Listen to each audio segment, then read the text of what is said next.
All right. Good evening. I'd like to call this, I'm Tony Bolduc. Call this meeting Thursday, May 19th, 2022 at 7:00 PM of the Deep River Planning and Zoning Commission. It's a public hearing and a regular meeting. Do the roll call. Mike Danello. I didn't see him actually. All right, Fred Jordan. I did see him. All right, I'm gonna skip Jonathan Kastner. I see him. Are you guys hearing me okay? How about that? I can hear you, Tony. We can hear you. Okay. I'm gonna skip Jonathan. Alan, I see that you're here. I'm here. Right. Stan? Here. Marion? Here. Alex Strobel? I didn't see him. So at the moment, unless Jonathan can chime in, Can you hear me? I can. There we go. You're here, Jonathan. So no Alex and no Christie. I'm here, Tony. There you go, Fred. All right, so quickly, just you guys on the commission know, Fred Jordan has joined the commission. He's an alternate now. And Has that gone through town meeting yet? I believe it has. The town meeting was last week or Angus at the housing meeting, Angus said that they did have it, so. Okay. So quickly, I'm gonna seat Fred Jordan for Christy Stroud since she's not here. So you're capable of voting tonight, Fred. All right, with that, I'm gonna need a motion to amend the agenda and to add the acceptance of 155 River Road as item B under acceptance, item 4B under acceptance of applications. It's project within the Gateway Commission. So looking for motion. I'll make that motion, Stan. Thank you, Stan. Looking for a second. I'll second Tony. Thank you, Alan. Jonathan? Yes.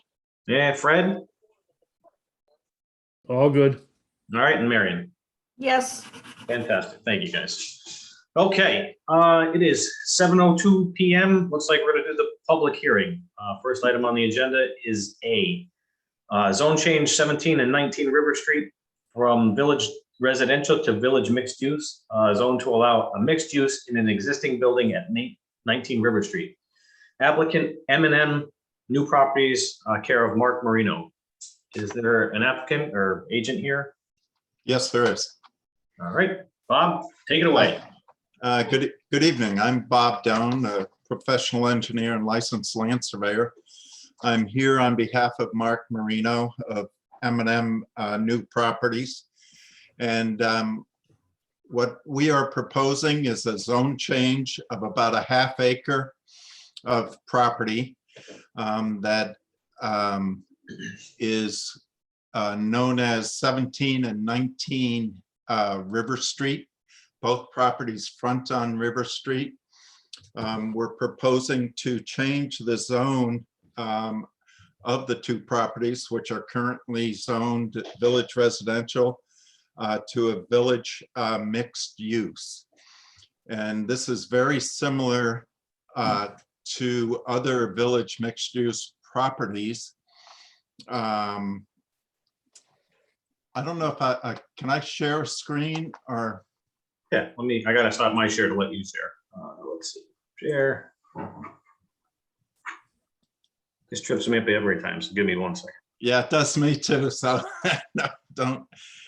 There we go, there's a stop share. I'm missing it every time. And a co-host. You are co-host, so you should be able to share now. Okay, can you see that? There we go, yep. Okay. Before you is a portion of the zone map. And the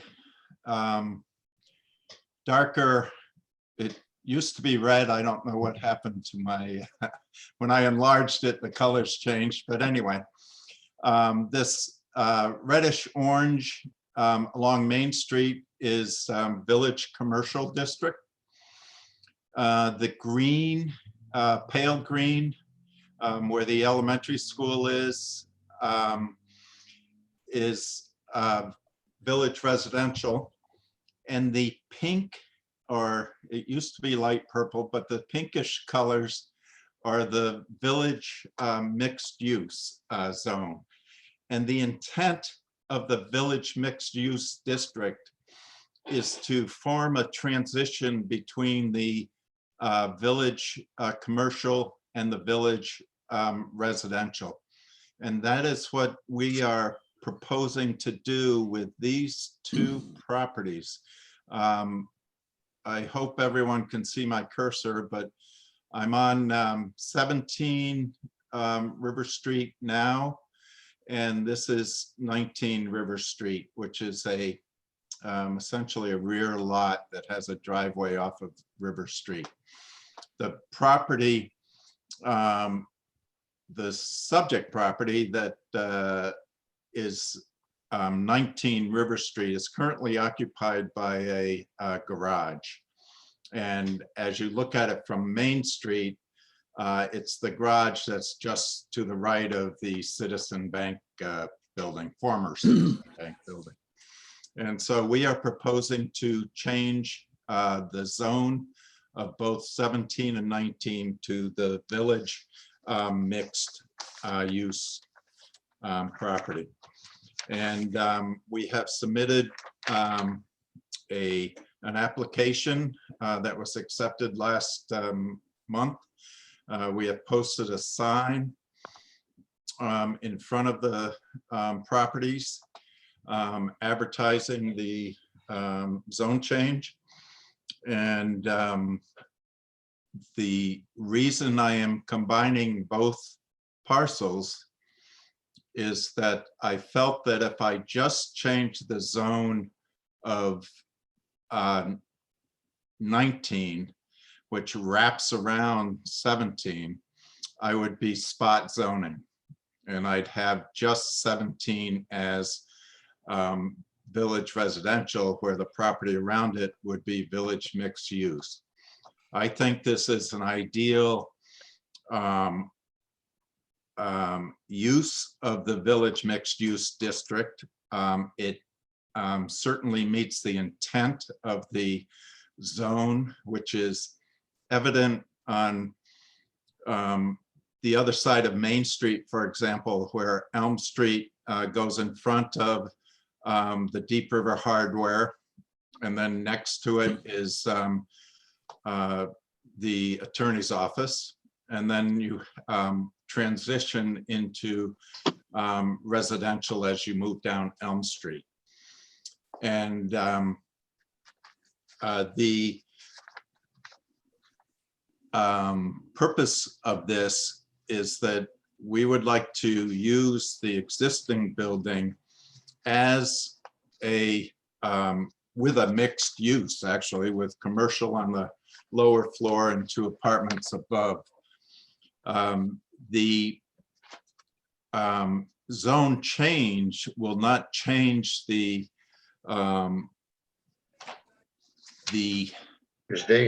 available uses for 17 River Street. And as a matter of fact, when we did our research, 17 River Street got a variance. Jonathan's on. Hello? No, I just muted him. Oh, okay. Thank you. 17 River Street got a variance in 1978. And I believe that variance was to allow the existing house to have 2 apartments and also a boarding house. And that use that they got a variance for is actually allowed in the Village Mixed Use. So you can have multiple family. So we're eliminating, quite frankly, the need for that variance for that property. And so I think that this fits nicely on the with the intent of the zoning regulations.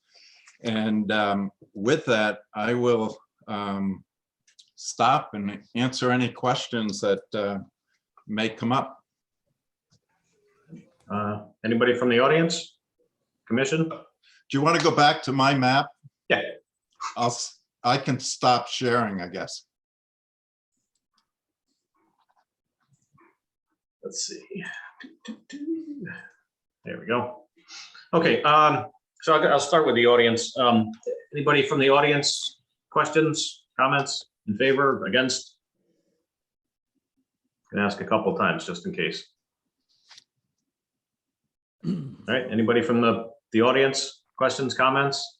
What about neighbors, Tony? There's That's- gotta be that's- adjacent. That's what I'm shooting for. All right, one more time on the audience, anybody? Hey, Tony, Yes, Gary Clark here, 46 Laurelwood. there you go. What's going on, Gary? And what is the intent of the property, Bob? The intent is to be able to use the existing garage that's to the right of Citizen Bank as you see it. The current use does, being village residential, does not allow a mixed use in that garage. And we'd like to use the lower floor for commercial and the upper floor for 2 apartments. 2 apartments in the garage or in the bank building, sir? In the garage. No, the bank building is actually a separate building, separate lot, excuse me. Yes. Is this- Is it owned by the same entity? Yeah, All right, and the front lot, the 17, that would be changed also? And just because of spot zoning, I understand what you're saying about that. yep. But what are the intentions with that property if it were to change? No change at all. I was gonna say, Gary, this property is not changing. It's already in the mixed use. But the 17 is? No, the bank building, sorry. All right, The bank building is in commercial, village Yeah. commercial. yeah, but I'm wondering if at some point in time they could connect all 3. That's not part of the proposal. This is Steve Bergeron. I'm the owner of 17. Hey. And we have no intentions at this time for any kind of change or anything. Okay. And so you're, is it your 17 River Street? Yes, Okay, and so you're saying you're not making any changes, but you're okay with the change that Bob's proposing? Am I reading that right? I believe so. As far as I can tell, I don't see a disadvantage to us. All right. Yeah, I shared the information with Stephen before when we submitted our proposal. My main concern was if traffic were to bleed from Main Street all the way through past 17, it'd put a lot more traffic across from the school. There's no proposal to connect the parking lots. They're separate now. Right, so it could be written that they wouldn't? No, but we don't need that restriction. What has to happen is that once this zone change, if it does go through, then we come back with a site plan, Gary, and at that time, you can make the restrictions. All right, that's fine. Thank you very much, Bob. Yep, no problem. So Bob, right now, that property, 19 River Street, it actually has a garage opening going on to the Citizens Bank property. Yes, it points in that direction, Stephen, but if you go out there, the parking lots are actually separate. Yes, they are, but Yeah. the access to the garage is through the Citizens Bank. So There's- quick, I think we're getting, doors on that property. before we get off on a tangent here, so Bob, quickly refresh my memory. So by doing a multifamily setup on this property, you're gonna need to come back before us with a site plan, correct? Absolutely. So anything that happens parking wise, we'll get to see again. This is strictly Yeah. just the change of the zone. Yep. Mhm. That's correct. Anybody else from the audience? And one more time, anybody else from the audience want to speak in favor, against, have questions? All right, gonna open up to the commission. You guys have any questions before we close the public hearing? I have a quick question. I'm the owner of 21 River Street. Yep. I'm just curious about the types of volume of traffic that might be in that more or less alleyway that was for the employee parking of the former lot. It's quite narrow, and we're definitely in favor of keeping the two lots separated, because one of our concerns would be that if that median was removed, it would be an invitation for people to cut through, and it's not really appropriate, in my opinion, to have cars cutting from Main Street to River Street through that alleyway. We're not against vehicle traffic, it's a right of way and all that, but concerned about the amount of it and the use, and certainly want to protect the integrity of the lots being separate units. Mhm. Because if that little median comes out, it's going to be a super highway, just like it is over at the other bank. Right, there's no proposal to do that. And again, we expect to continue this conversation of this particular item when we come back with our site plan.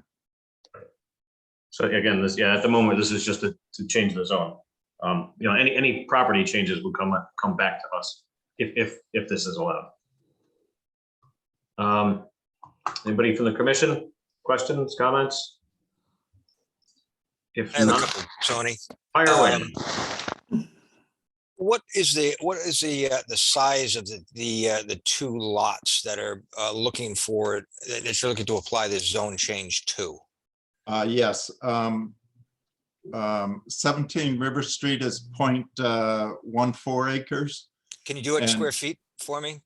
Because that's how our regulations are written. Sure, hold on just a sec, please. I used to be able to do math in my head, but that's long gone. So it's 4,356 if it's dead nuts, 0.1 acre. Yeah, it's There you go. 6,098.4 square feet. So Is 17. And the other lot is, It's on there, Bob, 20,053.39.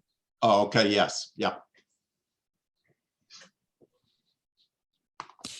So wouldn't, if we applied this zone to lot number 17, that would make that lot non-conforming to our regulations? Isn't that correct? No, it would not. What is the minimum size then for a? Oh, I'm sorry. As far as size, yes, it's an existing non-conforming lot regardless of the use. Well, it's not conforming right now Right. within the zoning district that it Mhm. exists in. But if we change the zoning district, you're creating a non-conforming lot. Well, It would be more not, it would be more conforming. technically, it makes it more conforming because the mixed use requires 20,000 square feet. And the village residential requires 30,000 square feet. So you're getting closer. It makes it more conforming. It's still non-conforming though. Let me ask another question in regard to your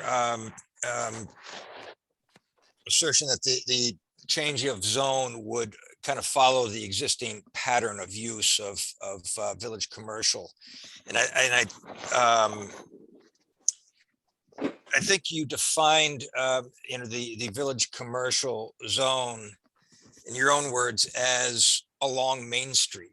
And if we look at the village commercial properties, with the exception of two of them, that zone all faces on Main Street. So there's and actually there might be a couple other exceptions here, but it seems that is the characteristic of the village commercial, is a reinforcement of that Main Street character. There is a couple of properties, and I think there is one that exists on River, which is immediately adjacent to a property that fronts on Main Street and is a pre-existing commercial use, and I think that's why that boundary was made. But without the zoning map up, I can't spot them all. But I think it's really, that's the characteristic of the village commercial, is a front on Main Street, which means the traffic is on Main Street. That means the pedestrian activity is on Main Street and reinforces that activity. And then the zone that we look at in green is it's really kind of the transitional zone. Those are all properties that don't front on Main Street predominantly, or that continues the pattern of commercial use as it kind of changes to more residential on the periphery of Main Street. So I'm trying to understand by the definition of these zones, how we contain them and don't continue to change the zones so that they creep further into the residential areas with permissible commercial uses. Well, right now, I think it's key to, I agree with you 100% that the lots that front on Main Street are commercial. They function as commercial. There is some residential apartment that is on one of the pieces, but we're not planning on changing that at all. And we are, in accordance with your section 4.1.6, the purpose of the village mixed use district is to serve as a transition district between the village commercial and the village residential districts. And it contains elements of both. So what we have done is we're in the transition, we're creating a transition, and the Ludwig property, or 21 River Street, is still zoned and will continue to be zoned village residential. And unless they want to come in and ask to extend the village mixed use, it will continue to be village residential, as is the church across the street and also the elementary school, which is village residential. And that's the other pattern that we're kind of altering here, is that typically a zone is consistent across a street. So that on one side of the street, if you have a commercial property, you're looking at commercial properties across the street.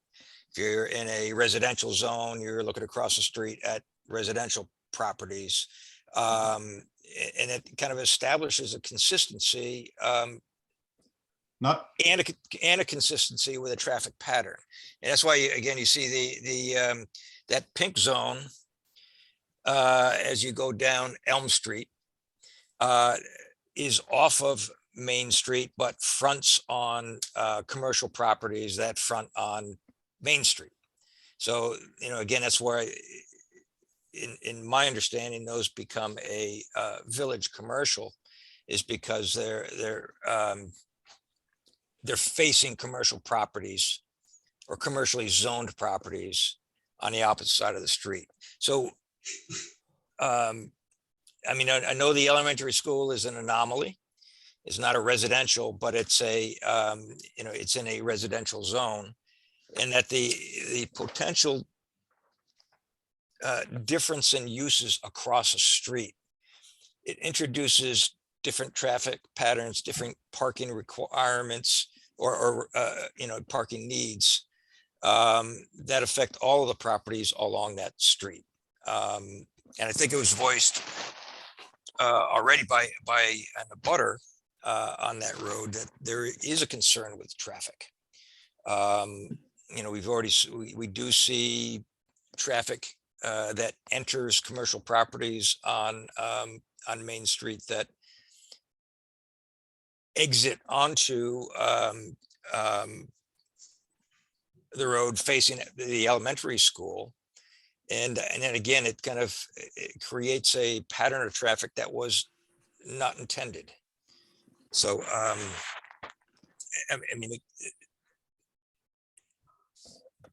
I just want to kind of get some responses to how far down this would we allow the commercial activity to creep, or that how far would we want that buffer to expand in the residential district? Well, right now, this, in this village residential, if we wanted to, we could certainly open up an office for business, financial, computer services, other similar professions. That's a special exception. We could open it up for medical offices, special exception, real estate office, group home, halfway house, special exception. And a zoning permit for change of business, I'm sorry.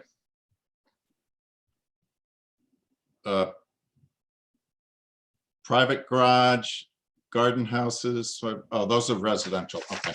But it doesn't, the business, excuse me, village residential does not exclude offices, etc.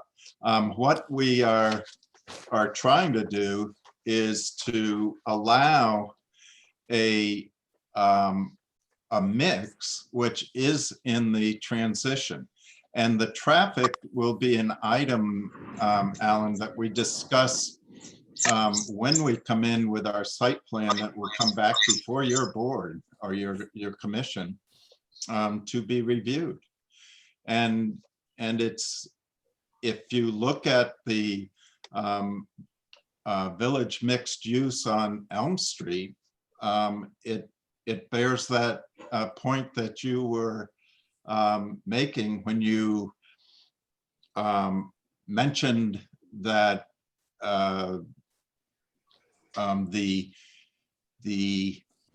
zone of village residential actually wraps right around the village mixed use.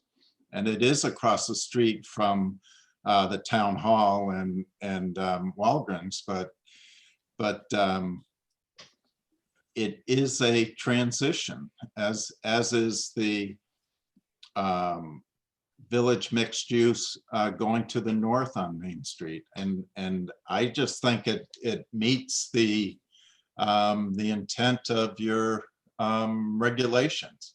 And So- it is subject to site plan review. Yep.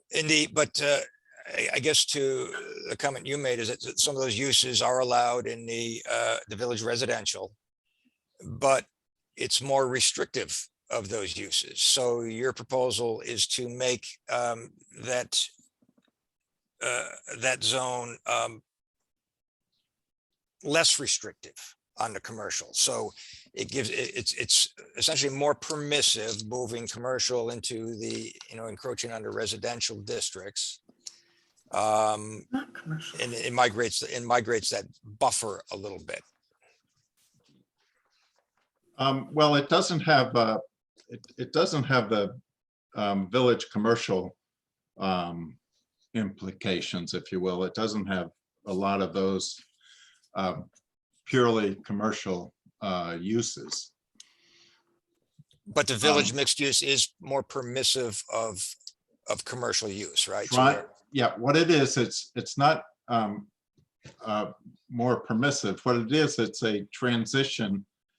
It's more permissive, yes, than the village residential. But it's a transition when you have all the adjoining properties to the west, if you will, are commercial zoned. But the facing across- properties are not, correct? And across the street is a church and a school, which are certainly public buildings, if you will. And you know, I just think it's a good use of the properties and allows the applicant to utilize his property in accordance with your regs, in accordance with the preambles to your village mixed use zones. And it is a transition, and you will have the right to review the traffic that will be generated by future use of the property. And we're not, I'm not prepared to discuss the specific traffic counts, et cetera, or trips generated, but that's something that you certainly get to review and comment on when we do come back. So quickly, I was going to let Steve has his hand up. Steve, just jump Yeah, in. me too. Oh, sorry. I was going to say, me too. Okay, so you guys fight it out. Steve, you want to go first, Marion? Go ahead, Marion. Oh, okay. Just the current lot 19 that has the garage on it. And actually, to some extent, the second part of this question goes to both of the properties. If you could kind of say what the setbacks are now, because they are, I think, non-conforming. I'm not sure about that. Yes. What use is the garage now? And is there a possibility of making that into a single family house in conformance with the current regulations? Well, as in response to your first question, Marion, the property is the garage is non-conforming on the north side. It's 12.9 feet from the property line. And on the east side, it is 7.5 feet on the north corner and 16.9 feet on the south corner. The residence on at 17 River Street. There's a shed that's 3.6 feet from 19 River Street. And then the house is fairly close. I don't have a specific dimension for you on the house, but it's non-conforming as far as the setbacks are concerned. And as far as making a Both residence, properties owned, pardon me? are both properties owned by the same entity? No,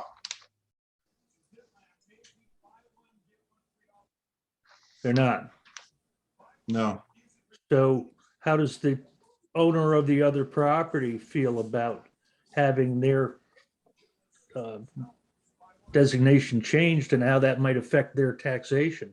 He's on their already property? commented that, I don't know if you missed his comments earlier, but he commented that he didn't have a problem with it. This is the owner of 17 River Street. Steve. Oh, I'm sorry, Stephen. I didn't mean to speak. Yeah, for you. that's okay. As far as, I asked the tax assessor if there would be any tax implications, and she said no. As long as I don't change what I'm doing with the house at this point. Like I say, I'm grappling a little bit, but I don't see disadvantage, I guess. Can I ask, I gotta ask you a question. I know we keep getting ahead of Steve here. But quickly, so what you want to do on 19 River Street is exactly what's already being done on 17? Is that kind of what I was getting? You're getting there's three family residents at 17? Is that? No, it's a single family. No, it's Oh, yeah, single sorry. family. What was the special exception you said that was They got a variance. That was before we bought it, I guess. Yeah, they got a variance for, and it's actually in Stephen's deed. They have a variance for, I think it's 2 apartments / boarding house. Okay, so, but again, so it would be 2 apartments, like, which is what you're trying to do. Yes. That's what okay, that's what I was shooting for. Steve, That's if you don't, Steve, if you don't go, everybody's gonna keep getting in front of you. Sure. I just wanted to provide some additional clarity in regard to some of Stan's comments and kind of walk through a couple of the nuances of the zoning regulations. If I could just share my screen real quick. You are the co-host, so you should be able to share. Okay. So this is the village residential zone. And like we mentioned before, with regard to the setbacks and the gross lot area standards for the residential zone, a change of use or a change of zone for both of these parcels would make them more conforming with the majority of these regulations for setbacks and for bulk standards for the lots. As you can see, the setbacks for the village mixed use zone are significantly reduced. But given the size of these parcels and the structures that are currently on there, there's not really much room for any significant change with regard to the structures with the lot's current configurations anyhow.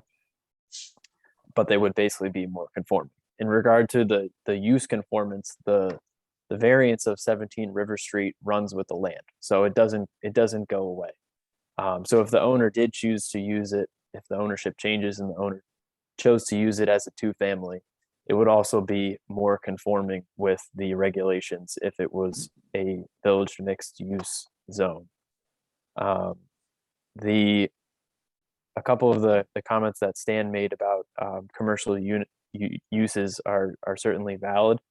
But I would just like to point out that the majority of the more intensive or larger scale commercial uses that are allowed in the village mixed use zone are only allowed on Main Street. And neither of these parcels has frontage on Main Street, which deduces the allowed commercial uses down to things like schools,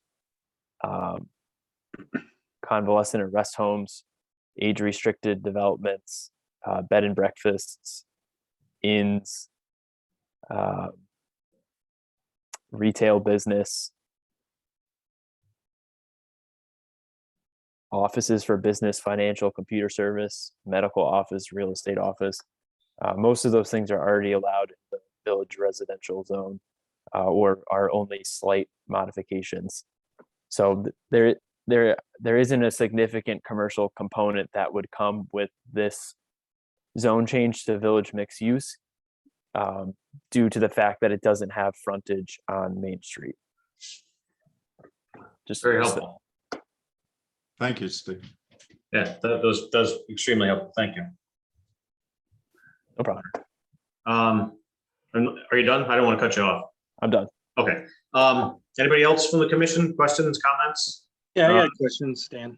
Stan. So 2 apartments above the garage, what is going to be under the garage? Are you, It would be commercial space, offices probably. the office is not actual garage, like a Meineke or something moving in? Oh, no, no, that wouldn't be allowed. Yeah. Okay. Thank you. All right. Anybody else? Go ahead. Could it be, it could be retail where the garage is, right? I don't believe so. I believe it could, just based on the list of the uses that Steve listed. When it's a mixed use, and I need to read the definition of a mixed use. I think it's commercial. It's our intent to be commercial anyway. It's retail if it's 700 feet or less. You could, that would be allowed, I think. Yeah. Or With a less. special exception. Yeah. part of the issue is that we're not approving or looking at your use. Right. We're looking at a zone change. Right. So Right. if we change the zone, then yes, you can have retail there, regardless of what your initial intent is. If we Right. change Right, it, but you it, will it always still is a be allowed to special have those. exception. Right. Okay, To chime in here. shoot. I'll share. Can I share one more time? Yeah, If you don't mind. no, go ahead. Do I have to stop or you? Nope, I got it. Here you go. There's special standards for mixed use buildings that say the mix of residential and commercial are not permitted on the same floor. No more than 50% of the gross square footage of new or existing buildings shall be used as residential. Maximum residential is limited to 2 units. Shall not be allowed on the first floor. And then there's some minimum standards for dwelling. So there's some restrictions in place for mixed use currently. And that's where I saw, Steve, if I could add to that. It says for ground floor to contain commercial uses only. That's correct. I think that excludes retail. I can't confirm that, but I'm not sure. So, Okay.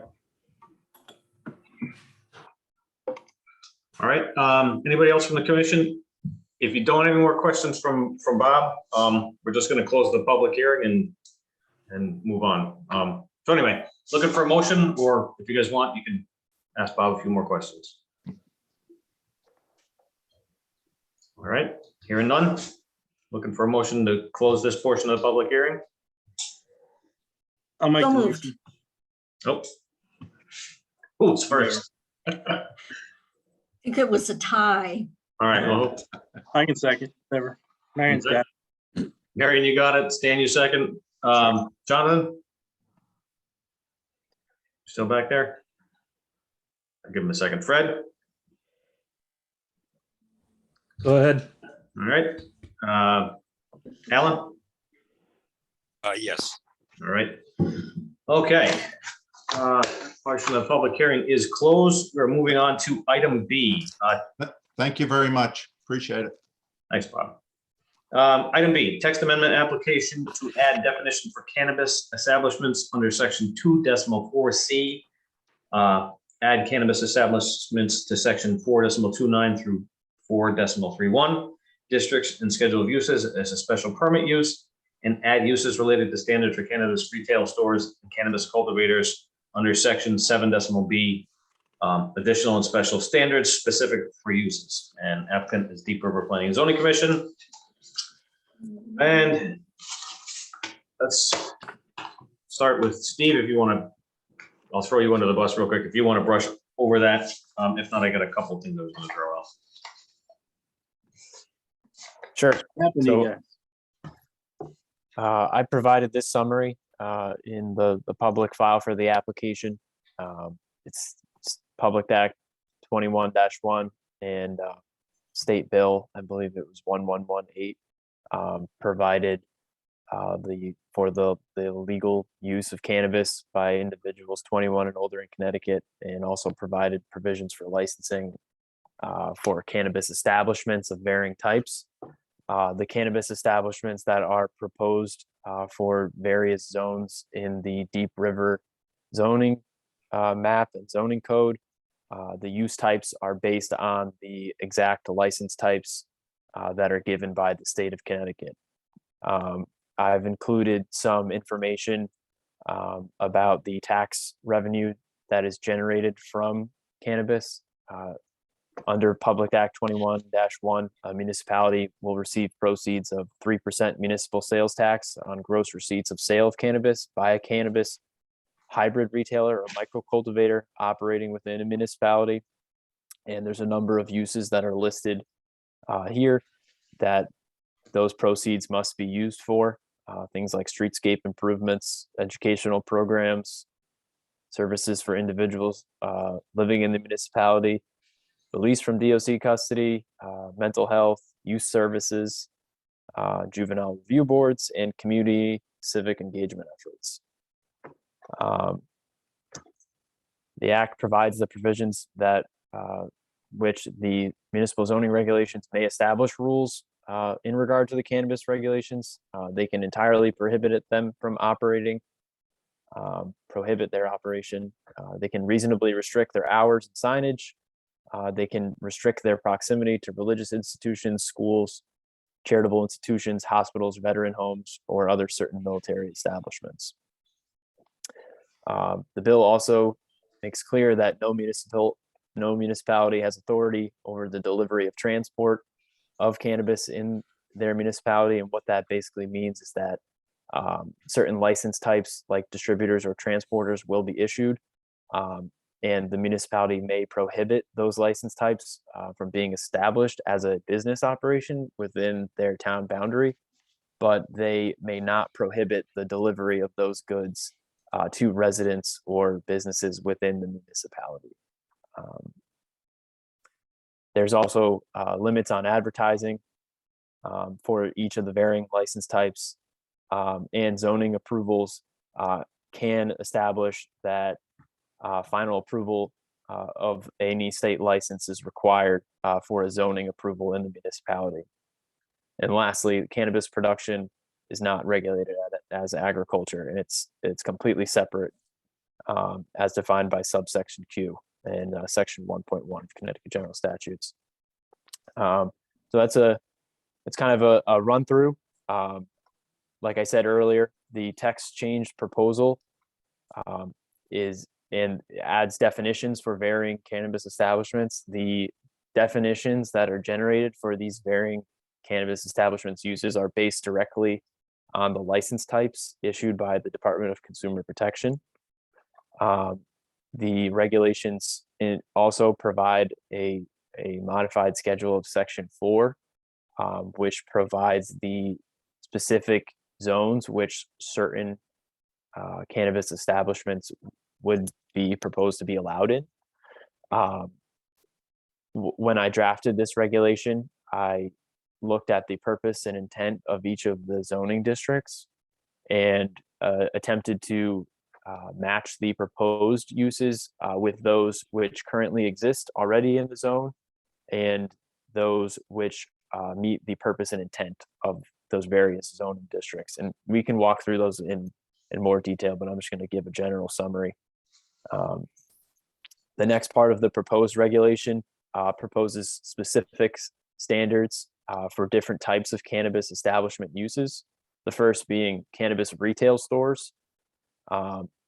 There's some specific regulations here that's proposed to not allow cannabis retail stores within 200 feet of any public or private school, child daycare facility, church, and shall not be located next to any park or playground. There's also a separation distance proposed that no cannabis retail store shall be located closer than 100 feet from any R30, R60, or R80 residential zone. And then there are specifics for the application which would come in for a cannabis retail store. And in all zones that it would be allowed, cannabis retail store would be a special permit use, which is the highest level of discretion that the Planning and Zoning Commission has for any application type that would come in for a permit.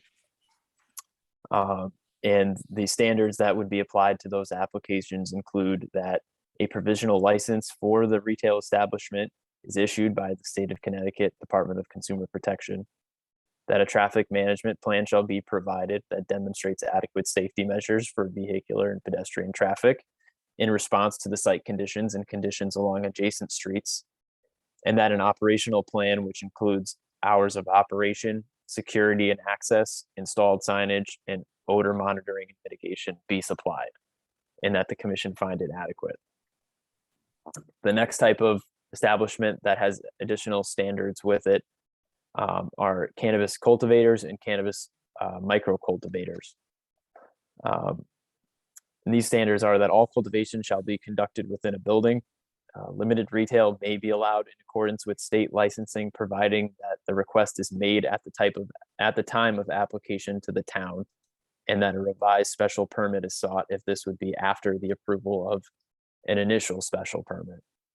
And lastly, that any application for a cannabis cultivator or micro cultivator shall include a copy of a provisional license for the establishment, and the same as the retail establishments, an operational plan which indicates at a minimum how the facility will be managed related to the hours of operation, security and access, installed signage, and odor monitoring and mitigation.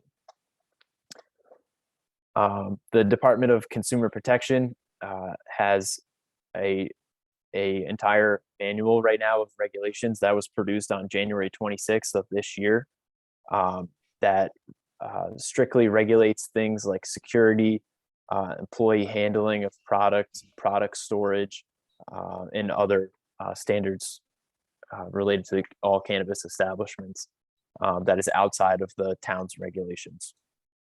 So that's a summary. I'll be glad to answer any questions, and I'll hand it off to Tony otherwise.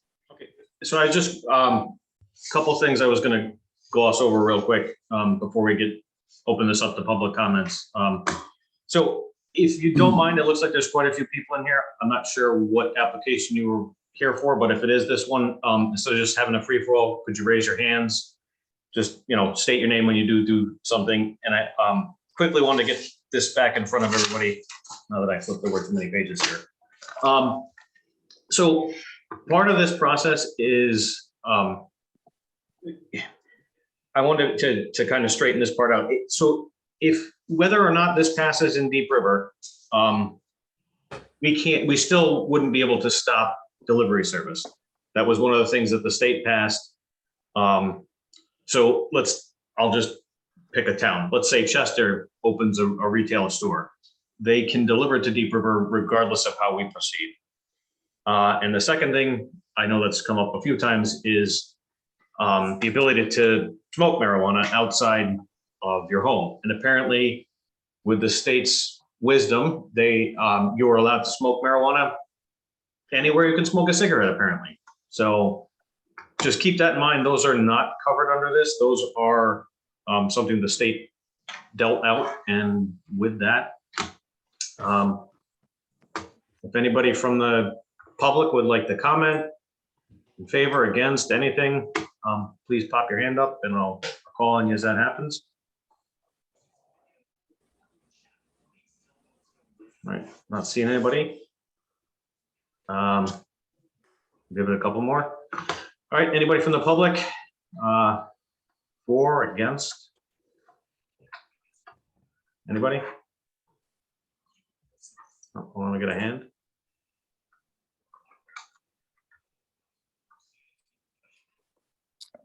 Katie, looked like Katie Russell threw me a thumbs up. No, that was by mistake. I'm just learning these signals. Okay. Well, at least it was that one. Yeah, no, I'm not a pothead. I understand the state rules. I just would say something that I live in the Village Main Please. Street. And I don't know what we're thinking of doing and putting here, but I will say that personally, right now, I do the town a public service by picking up the trash from the liquor store and from Dunkin' Donuts on two sides of my property on a daily basis.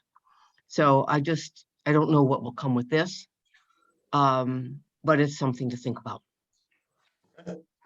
Thank you. Thank you. Let's see. All right, throw anybody else out. Anybody else from the audience? If not, I will open it up to the rest of the commission. Just to be clear, I didn't plan on closing this public hearing today. We're going to continue it again until next month, just in case. Anyway, anybody from the commission want to comment? If not, I do. okay. I do. All right. You guys can get out of where goes first. Who's going first? Yeah, you Ladies should. first. There you go. Marion, it's all you. Okay. Basically, it's a question for Steve. Yep. How you developed the distance restrictions of 200 and 100. I'm worried a little bit that that's too close. That's just an aside. And also, I was also wondering about specific parking requirements. If that's something we might want to think about? And if so, do we tie it to the retail, to industrial? Advice, I guess that's what I'm asking for, some advice in that respect. Sure. I think we can take a detailed look at some of the parcels that this would impact in each zone and see how the distance requirements would play into that with restricting adjacent parcels. And then we can also do the reverse of that, which is, look at places where we would have concerns of co-location, and then see if the regulations would permit any cannabis establishments near those places. In developing the regulation, the intent was to avoid any co-location with any kind of school, any kind of protected or religious institution, or anywhere where there was going to be a lot of children or anything like that. With the buffer to residential zones, I figured what that would do would avoid any potential nuisance associated with additional traffic to a retail facility in proximity to any predominantly residential zoning district. What was the second portion of your question, which was in regard to parking standards? Just being more specific about parking. Okay. And making it clear which standards, I don't know if it's retail and then a substandard. But because when I looked at the parking regs today, and I don't have them in front of me, but it seemed like you could do a minimum of X and a maximum of Y, and maybe there should be something a little bit more specific. I can remember when some of the stores went in Massachusetts and there were lines. Now, obviously that's dissipated, but usually that's kind of part of the problem with the traffic. And it'd be nice to have some specific guidance. That's all. I don't know what that guidance is. It's just that it'd be good to have it. Yeah, we could walk through some of the existing parking standards. We do have, I believe our parking requirements for retail are based on gross square footage. And in some of the zones, we have additional standards, like in the neighborhood commercial district, we already have setback required for any commercial property that's abuts a residential property. Let me see. We also have the same for restaurants in commercial districts. Let's see if I can get to the parking table. Hey, Steve, this is Matt Berry. If you just want to know if you do take a closer look at parking, especially as you get to, into the downtown area, I'm happy to at least lend a hand in a non-professional capacity, but I'm happy to take a look at things with you or any parties that might review parking at a large scale like that in town. Absolutely.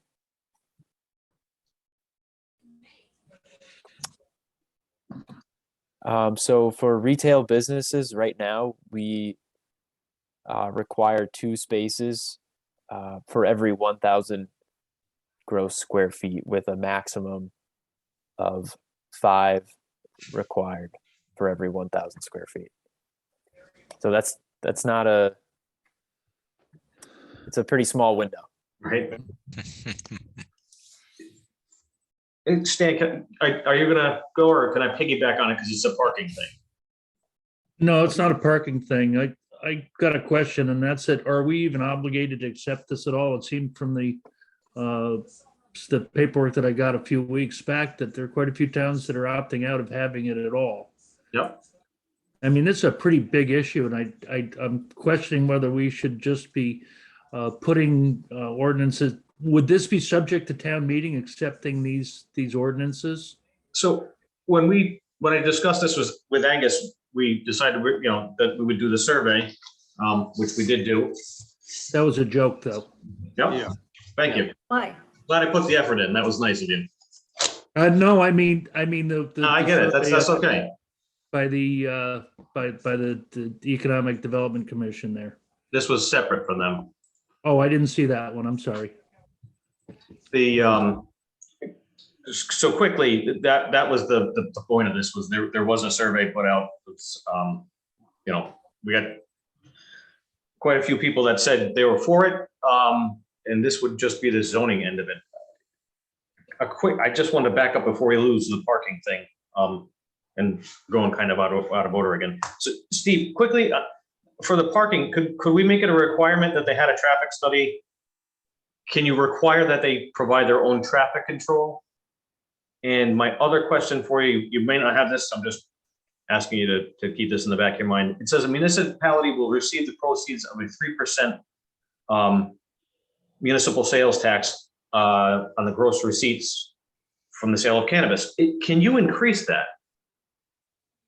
Or is that? I set don't in believe stone? so. Okay. I think the Department of Consumer Protection, and I might have this up, I could find the specifics on it. Yep. They have specific tax rates for specific products sold, whether or not it's a prepackaged product or it's an herbal product or whatever it is. They have a tax rate Yep. for the specific one. And just to re-answer that, I mean, if the commission goes through all this and then still decides that they don't want to pass it, that's a possibility too. None Yeah, of this is in stone. We're just opening it up for this. There's a million ways it can go about it. But anyway, sorry, I know Stan wanted to say something and I'm here yammering away. Can I have it? Go ahead. So I just want to let you know, guys, I'm against it 100% on all the cannabis in our Okay. town. Simple reasons are, I don't think the cannabis should be legal at this point when so many occupations have drug testing at this point. The second reason is we are home to the high school and the middle school in our tri-town community. I don't think it sets a very good precedence to our young of the town to think it's okay to use a gateway drug. And then gateway drugs lead to other substances. And I know people are going to use it, but I don't think we need to have a retail growers in our immediate community. Third thing is, with so many towns around us that have prohibited it, if we open a store up and somebody comes in, buys their product, goes over to Adams, smokes up, pulls out, runs over some kid going to the ice cream shop, because we voted to have a cannabis store open, retail, I don't feel that. I know people are going to smoke up, whether they get it out of town and they come home, they can't make it home. But I don't feel that in our community we need it.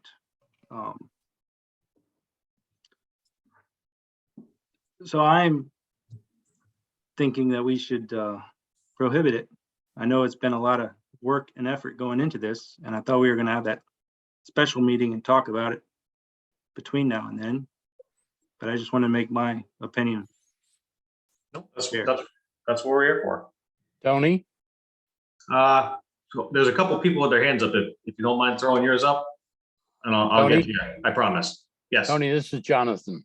Yeah, Jonathan, go ahead. I'm just about procedurally, if this is something that's going to come to a public hearing that the members of the commission are going to have to answer yay or nay, I'm not sure that personal philosophy is not going to, if we express it now and we're outside of any, public hearing. Oh, this is a public hearing. Okay, but okay. Never mind then. All right. I'm part of the public too, Jonathan. Oh, I'm not We live in Deep arguing. River. I understand that. I'm not arguing with you. I was worried that we were gonna, in a subsequent hearing about this, that we were gonna have forced any of us to abstain. Yeah, no, we're in the public, this is gonna be a second public hearing too. Okay, Sorry, Jonathan. Yep. Alan, you threw your hand up, so, Actually, I think Catherine was ahead of me, so I'll defer to her if she would like to go. there you go. Catherine? Apologize, I was muted. No. I'm not clear on what the order of this is, and I'm fairly observant about what's going on civically, but sometimes it seems as if there's not a full effort to make a lot of issues publicized, public and publicized. I agree with Stan that this is a very large issue. And now we could have a public hearing. I want to take my personal opinion, then I want to clarify something about the public hearing about this. I do believe it's a moral issue. And I do believe if we are hosting, we were making a statement if we're going to have this sold in our small town. We have 4,400 people here. We're making a statement. And I think we really all ought to look at it. Is this what we want to present to our young people? Right now, there's a tremendous fentanyl problem that's happening right here in Deep River. And why take drugs a step further? But that's my personal opinion. And if you have a public hearing, I'd be happy to state it then. But I'm not clear about, Tony, of what we're doing tonight on this. I mean, there may have been a survey, but did we have a vote on this as a town? And what process will we be using to have that happen?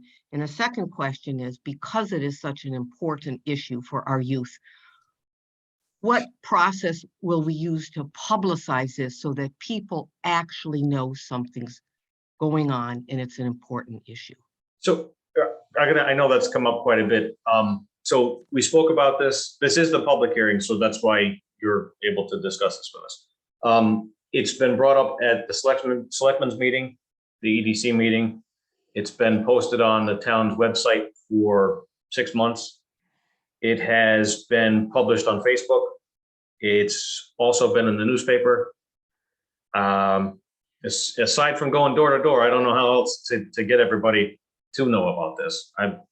Everybody here's known about it and told everybody they can think of.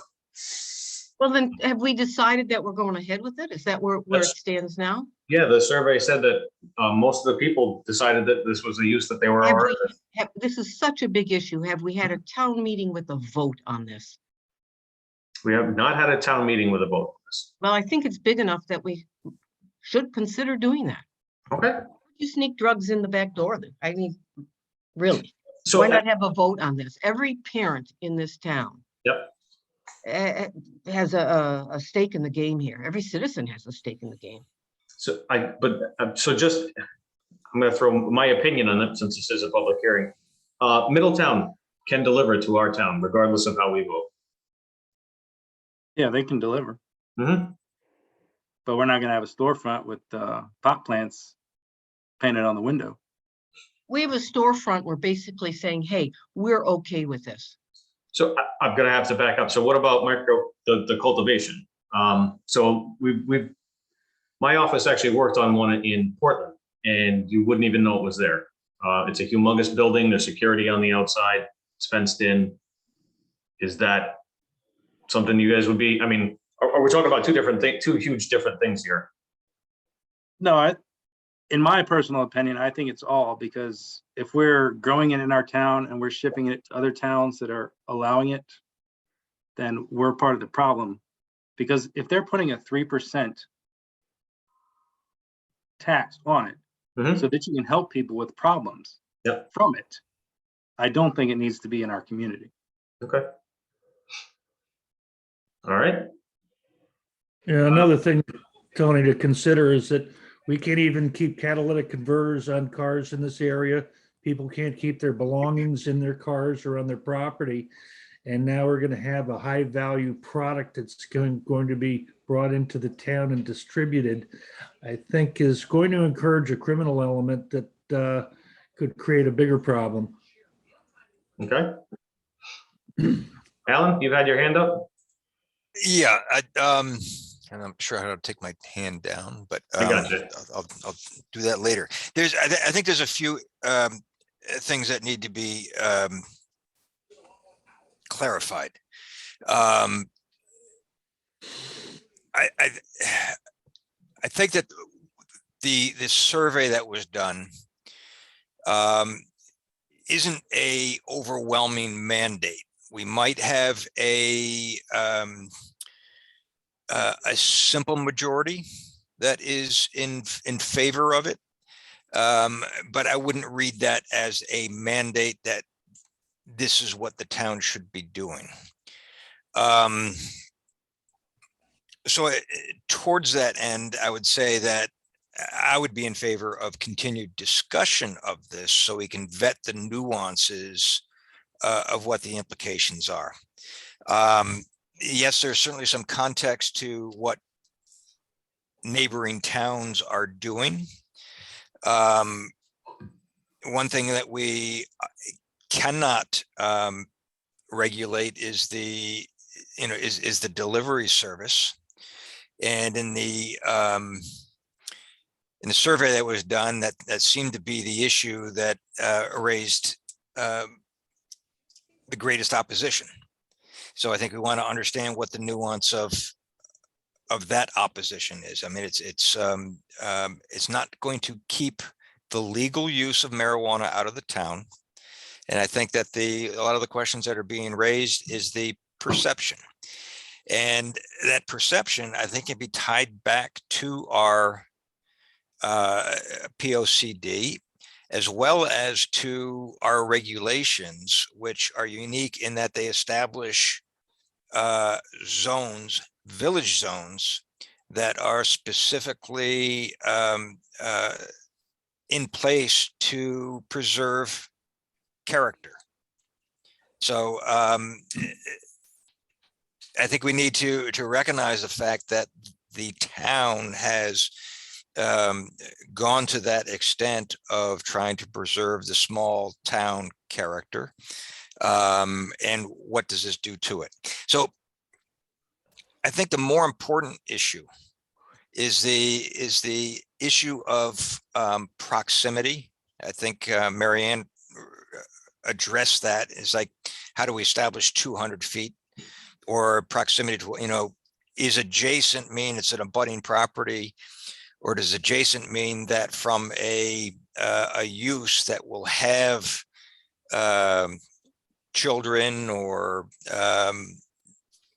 or anybody that we might want to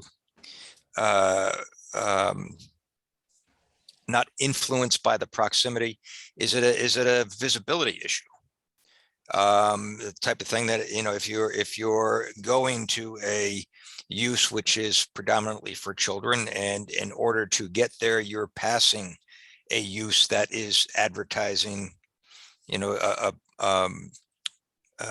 use of marijuana, which I think that's the same sort of proximity. And I think that is a zoning issue.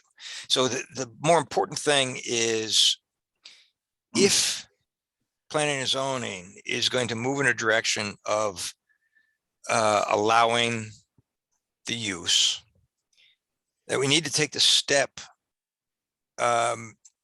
immediately to define where that use might be, I'm not going to say appropriate, but acceptable.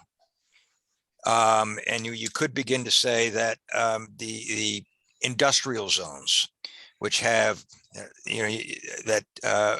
would allow people to use a facility without coming into the center of town, adjacent to, an ice cream parlor or a public park or a school, that those types of areas might have sufficient parking capacity, that it's not going to influence those other business uses that might be impacted, and that there's suitable discretion in certain areas, like an industrial area.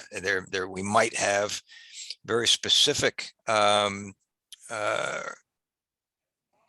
requirements within the regulations that the use isn't visible from the street. So I think there's more discussion that's necessary to understand how we're going to protect both sides of this. One is you can say, yep, it's legal, and so we need to allow it.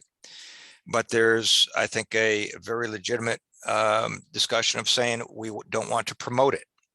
And so how do we provide a regulation that allows for something that is legal, allows for something that's not going, we can't prevent the use, but that establishes reasonable discretion, that it's not, that the town isn't taking, isn't perceived as promoting the use of marijuana. So usually I'm never more concise, so I'll leave it at that. All right. Looks like Steve had his hand up, but he bailed out. So Lisa, it looks like you're up. Hi, Lisa Di Maria, 51 Rattling Valley. I want to say first off that I did not know that there was, I didn't know that there was a survey for this, and I work for a municipality and I should know better, but it's easy for people not to know what's going on. I agree with Stan, Marion, and Alan. I understand that the state has put us in a bad situation here where even if we don't want this, we're gonna possibly have it forced on us anyway. But I don't agree with it. It is gonna affect our young people. It's gonna affect some people that aren't young.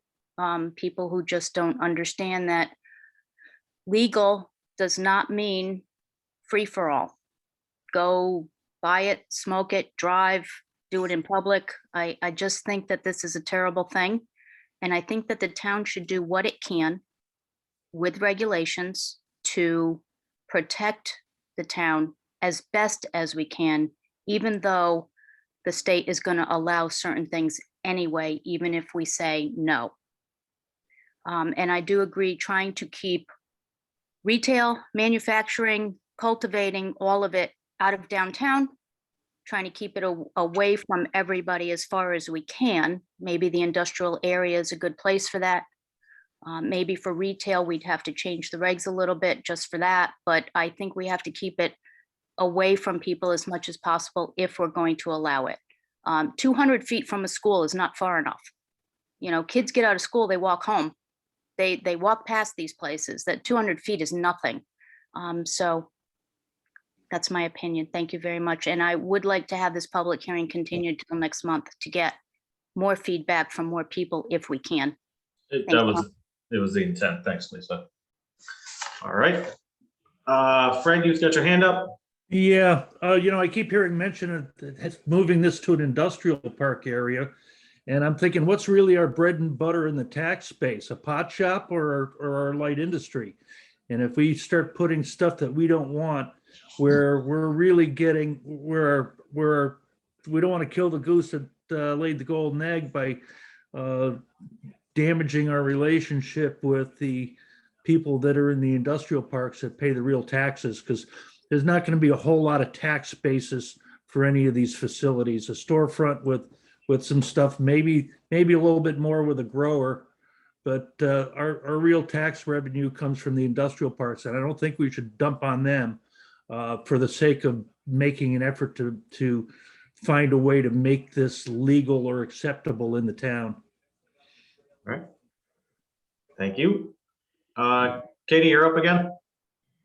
Thanks, Tony. I'm just wondering, I agree with the concept of extending public discussion on this. And I am wondering if, as you looked at this, you did outreach to get the input of the principal of the elementary school, the president of Tri-Town Services, Youth Services, and the pastor of the Deep River Congregational Church on this issue. And do you have a summary of their thoughts on this, since they deal so much with youth?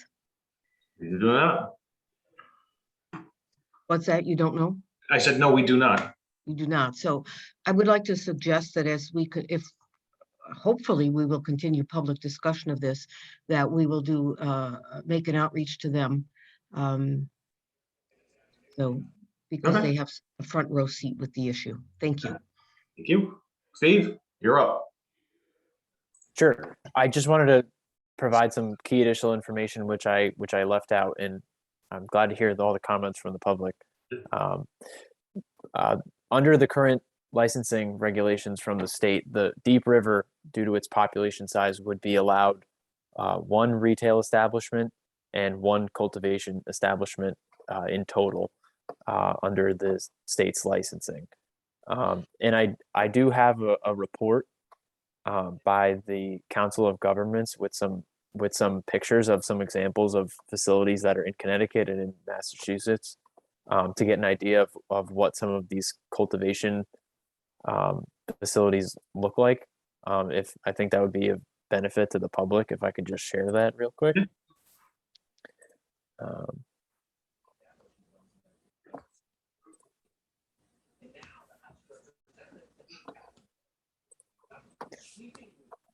This is a report that is provided by the RiverCog, our local Council of Governments, and I included this in the public file for the application to get an idea of what some of these cultivation and retail type facilities look like in their form and function.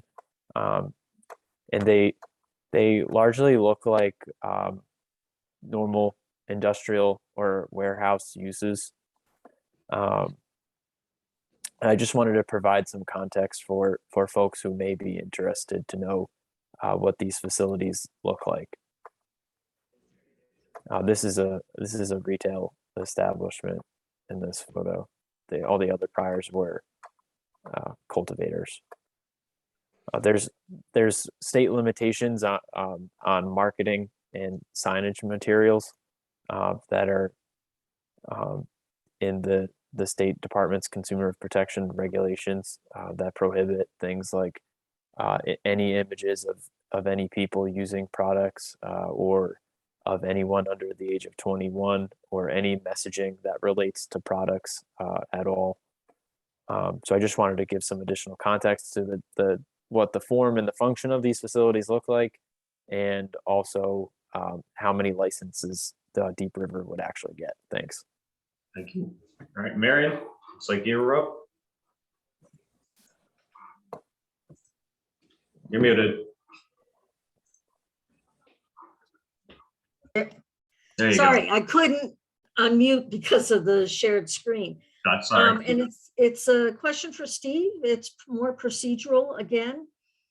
And personally, I have the hardest time with it in either a residential zone or a village, in the village commercial zone, because is there a way, I guess, in terms of the state statute, that we can eliminate a particular zone outright? So that's the question. You absolutely can. And the Planning and Zoning Commission, as designated under statute, has the authority to decide how different uses are located within a town according to their zoning authority. I've heard a couple comments from the public that pertain to eliminating any cannabis establishments from commercial districts or village commercial districts. And I think that's a valid point. The commission can certainly decide that cannabis establishments or only certain types of cannabis establishments, say only cultivation versus retail, can be designated in only an industrial zone. So if you eliminate retail establishments, you basically are then left with one cultivation establishment, which you can choose to locate in an industrial parcel next to a Route 9 exit ramp or something like that, just to get an idea. All right. Alan?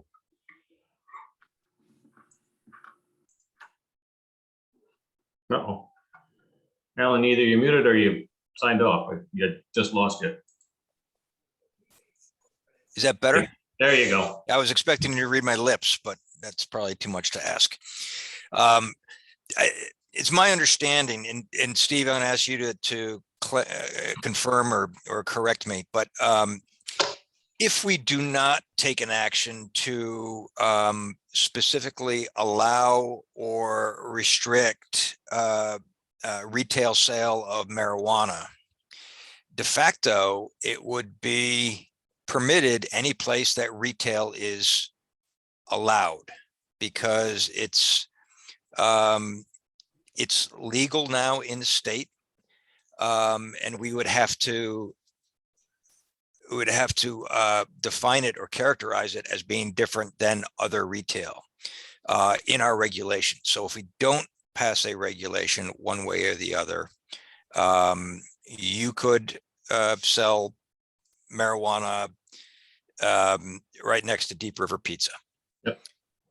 So That's correct. so the other thing that you clarified is we really need to distinguish. I mean, if we're going to talk about this publicly, whether it's the manufacture, to put it in a production, whatever, use, which isn't without a retail front, is not going to necessarily put it in the town, but it's the same thing. Be similar to the manufacturer of widgets in any of our other, industrial zones. So we do have to, nuance those two uses and identify, again, the appropriate restrictions if it's going to go forward in terms of location and visibility, and I suspect we can also regulate the volume. And I think that somebody else asked a question whether you can. I think it was in the chat. Can we distinguish in our regulations between recreational and medical retail? That one I don't know, but I think that question was brought up in the chat. Yes, I believe we can. I have to check the Department of Consumer Protection on that one. Okay. Tony? All right. Yep, Jonathan, go ahead. Somebody ought to look up the regulation concerning, I don't know if they're called adult bookstores, but if we're concerned about being able to regulate where and when, I think that's a good example of how the commission very carefully chose its spot. Okay. Thank you, Jonathan. I'll actually look into that because I was looking for something like that. That's a good one. Yeah, I know our regulations do permit that. Tony, another question I've got is, are there any studies of or information available as to what kind of tax incentive there is for us to have that sort of business versus, let's say, a manufacturer? I know with, you generally have a pretty good tax base with a company that makes things with tax on their equipment and inside of their facility, whereas I doubt there's a whole lot compared to, let's say, a Lee company versus a Grow as far as taxable value to the town. And that, in keeping in mind that we have limited industrial property to develop, that do we, just as the Economic Development Commission didn't encourage a self-storage down at by the turnpike, how much are we going to gain by having a grow facility in an industrial park that could foster instead a manufacturing firm that would create better jobs, better skilled jobs, and a higher tax value? Okay. Is there any information available on what these grow facilities are worth, and or these storefronts? I can give some information there if you want. All right. I can get a little bit of a report from the tax assessor, but I believe the way that they tax the majority of the property tax for commercial properties is based on square footage of enclosed space and the type of square footage. So a warehouse would be treated the same, whether it's used for manufacturing or for cultivation of agricultural or marijuana Well, products. if that's the case, I've been getting screwed by the assessor because I have to fill out a form every year for my property, Yeah. personal property for my business. Please provide more information. The- The unique I thing with file the my cannabis, pitchforks. sorry? I gotta file my pitchforks and every piece of equipment that I own. Well, yeah, that's equipment. I mean, just in terms of space. Yeah, just space, but a manufacturing versus somebody with. I was gonna say, Deep River's been pretty good about taxing everybody. I have to write my laptop off and about how much square footage I'm using in my basement for my office. So I'm pretty sure the tax assessor isn't gonna miss anything. The unique nuance with cannabis establishments is that the town is entitled to a 3% municipal sales tax on revenue, which we've taken some numbers in from some zoning courses that we've had, and a retail establishment that can produce $3 to $4 million in revenue, which is a normal ballpark number, could produce about $150,000 of direct revenue for the town, as an example. That's set aside to go to rehab and people that come out of DOC. Is how I'm reading it. No, I'll go through the uses. It's streetscape improvements and neighborhood developments in communities where cannabis or hybrid retailers or micro cultivators are located. Educational programs or youth employment and training programs in the municipality. Services for individuals living in the municipality who were released from DOC custody, probation, or parole. Mental health or addiction services. Youth service bureaus and municipal juvenile review boards are community and civic engagement efforts. So there's a broad range of things. Half of which are to pay for the stuff that they messed up by creating the legality in the first place. Yeah, Daniel Smith has his hand up. You go ahead. Yeah, I had asked about the medical delineation, because I saw an area in California that for manufacturing, somehow they were able to require that they could only manufacture the marijuana for medical purposes, which as I understand are valid purposes. But then also with that, they required that they had to offset their power usage, because as a indoor plant grower, it's different than a regular greenhouse. They consume a large amount of electricity. And so they had to build like a solar field or something of that sort. So my question for you, Steve, is could we just say, other than anybody walk in type liquor store, it would be medically restricted? And can we also do that with the manufacturing? And could we require an offset? All right.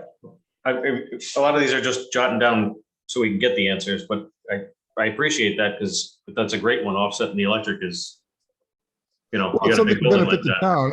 I mean, for one, it might actually scare people away, right? If it's like, okay, you can come and build this, but we need you to build, Solar farm, right? a solar farm or something, right? And if they did build a solar farm, then there could be a benefit back to, I don't know how all that would work, but that's why it's a question, if that could be a zoning requirement. All right. If no one's opposed, we still got a bunch of stuff on the agenda tonight. We have some questions we've got to dig up answers for. I'd look for a motion to continue this until next month. Tony, I would make a motion to continue discussion on this, and with a stipulation that we bring back to the table the information that's been requested for clarification. Okay, looking for a second. I'll second. Thanks, Marion. Fred? Aye. Jonathan? Aye. Thank you. And Stan? Yes. All right. All right, guys, thanks. Moving on to acceptance of applications. Looking at a special permit for consideration of existing barn into a 600 square foot retail space for 11 Union Street. Applicant Jeannie Maneri. Sorry if I butchered your name. Is there an applicant or agent here? Oh, I'm sorry, to just quickly, 600 square foot retail space on 11 Union Street. Is anything you want to say? If not, looking for a motion. Okay. Is this a public hearing, Steve? I'm sorry, I'm a little off on this one. Or is this just a, Septics, isn't it? It's a special exception use, so it would be. a okay, so it public is. hearing. All right, let me get the date so I don't get that wrong. So it'll be for June, looking for a motion to set a public hearing for this for June 16th. I'll make the motion. Thank you, Stan. Good for a second. I'll second. Thank you, Alan. Fred, Aye. Jonathan, I, and Marion. Aye. All right, do that one more time. Applicant, excuse me, acceptance of an application for 155 River Road. And they are putting a couple of small additions on. And it is within Gateway, which also requires a public hearing. So if we're looking for acceptance of that application for public hearing on June 16th. so moved. Was that Jonathan? Yeah, Thank you. Looking for a second. Second. Go ahead. Thanks, Marion. Fred, Aye. Alan, Yes. and Stan. Yes. Thank you, guys. Okay, number 5 is audience of citizens. This is where the citizens can address us for anything that is not on the agenda. So if there's something on here, you've got to wait. Something you missed, it's got to wait. Anything that's not on here, anybody wants to talk about? Ashland Farms expansion on Deep River Farms property. Okay, we can, I know the CEO is going to talk about that later on number 9. For his report. Okay. Anything else? Okay. Tony, if we defer to the report, then the public can't join in that discussion. So Okay. All right. Well, you may want to leave that on the table if you got somebody from the public that wants to say something about it as opposed to deferring to the reports. good call, Alan. Anybody from the public? Going once? Going twice? All right. On to item 6, approval of minutes from April 21st, 2022. I'm assuming you all had an opportunity to read through this. Check Nancy's grammar. All right, if looking for a motion to accept or to approve. Motion to approve. Thank you, Marion. Looking for a second. I'll second, Stan. Thank you, Stan. Fred. Nope, you weren't here. No. I can't let you vote anyway. Jonathan? I wasn't here either. Oh, that's right. Jeez. That's up to you now, Alan. I wasn't here, Tony. That's right. Jesus, no one was here. All right, so I guess I'll have to do it. So there's 3 of, is 3 enough, or do we need, I can't remember what the quorum is. Somebody help me here. I'm Quorum dying. was 4. It is 4, so we're gonna have to bump this. All right, well, I I guess, gotta remember it another month. what's that? I gotta remember it another month. I know, right? That's not enough people, so, all right, I guess we're gonna leave that. Hey, Tony, Yes, I think that if anybody has read the minutes, which are voluminous, they can vote. I think it's just a tradition for those of us who haven't read them to abstain.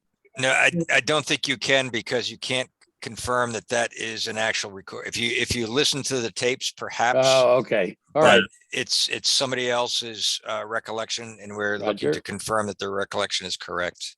good call, Alan. All right, so we'll just leave it. We'll get it next time. Item 7, new business. That's back to the zone change for 17 and 19 River Street, from village residential to village mixed use zone to allow a mixed use in existing building at 19 River Street. Applicant M&M New Properties, care of Mark Marino. Okay, do you want to make a motion to approve and then we can talk about it, or you just want to talk about it? Leaving it up to you guys.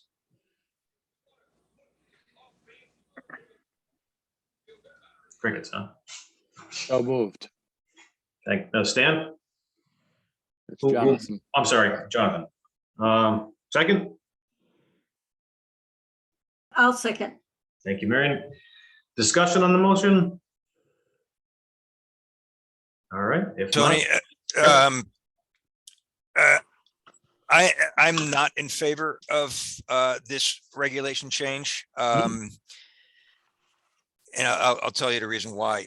One is that I didn't see anything in our POCD or heard anything cited from our POCD that is looking for expansion of commercial or lessening of restrictions of commercial in proximity to residential.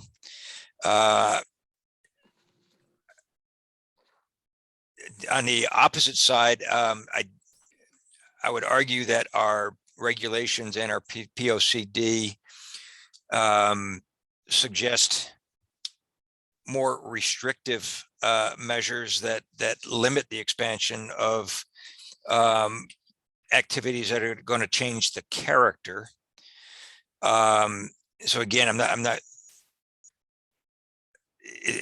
That's not a personal opinion. It's a matter of looking to our POCD for direction for our regulation changes, as opposed to looking specifically at an applicant in order to change our regulations. Because again, it's I think the regulations have to be driven by a public consensus and not by opportunity. The other thing I would cite is that if you look at the pattern of the village district or of the village commercial, that it is kind of a zoning pattern which reinforces the Main Street. And I think that is something that is essential to the town planning and the pattern of development. I'm not against their individual desire to put commercial in, but as was cited by the applicant, some commercial activity is already allowed in that village residential district, and it's a deliberate pattern of I don't know how to explain it other than kind of a fade off Main Street that you begin to diminish the commercial activity once you get out of the commercial zone. And I think our zones reflect that intent, and I'm really not in favor of migrating our bounds, especially in context to the effort that we're about to embark on of exploring our POCD and getting public opinion on a couple of things. One is the intent and success of our village districts, and two is the intent and desirability of expanding our commercial activity. A lot of it is we need to have broader input, including from economic development, as to whether this is the pattern that the public would desire to have. So I'm not in favor of altering our zoning districts at this point. Okay. Anybody else? The addition of the rental space above, though, how does that fit into our affordable housing plan that's also being looked at? It's just a question. Yeah.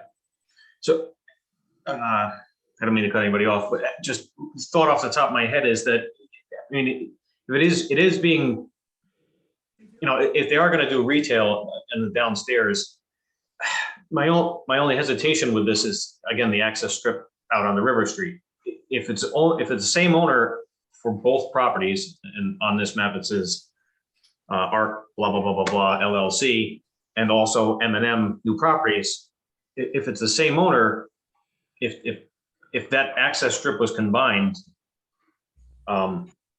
this use I guess the use can continue into the other property, right? If the two properties are combined, But we can't consider that, Tony. I know. There's no indication that these are going to be combined and be the Right. same property. And so what we're doing is saying that we are advocating for the opportunity for retail to operate off of River Street is Right. what we're saying.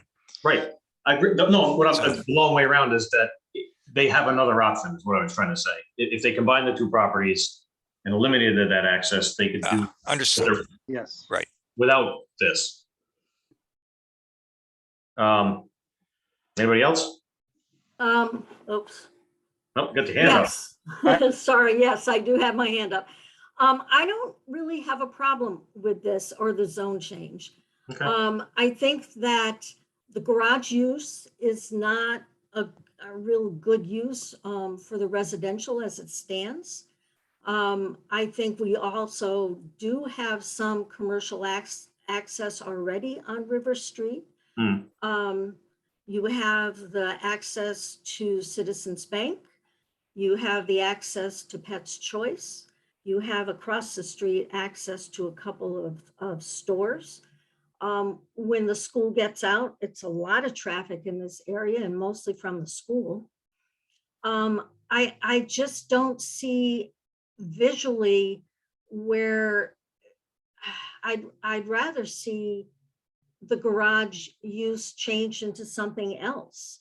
And in terms of the house, at one point there was a yoga studio on the bottom floor there. And I just think that the transition use actually makes sense because it does give, the non-conforming use frankly doesn't make sense to me.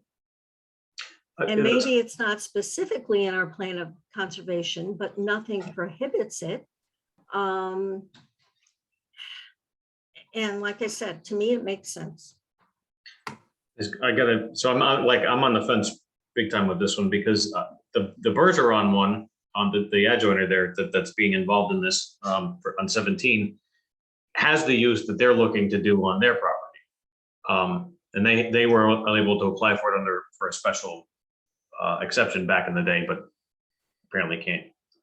The zone has changed since then. Steve, you got your hand up? Go ahead. Yeah, I just wanted to make available, I found the section in the POCD, which is section 3, goals for Deep River. And it has section C, commercial, industrial, and mixed use zones. So I could just share that with you if you'd like, and then navigate to any section that you guys want. Yeah, please throw that up there. I don't think I'm the only one that's on the fence here.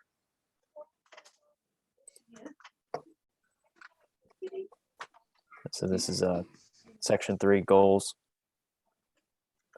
commercial, industrial, and mixed use zones.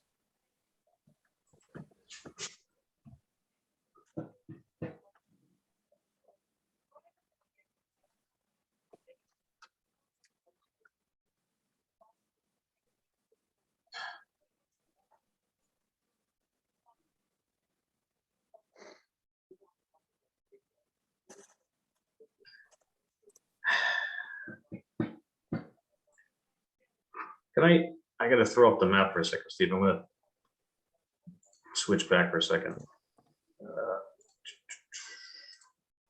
So I just want to make sure I'm getting this right. So they would like to, and this may be where I go the other way now. So they don't want to turn these two properties red. They want to turn these two properties. No. Yes. No, it's these two. No, so, but they want to turn these two properties this color, not this color. Right.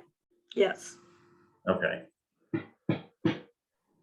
Now I'm more on the fence because if you go back to what Steve just had up, it says not to include pocket changes. Exactly.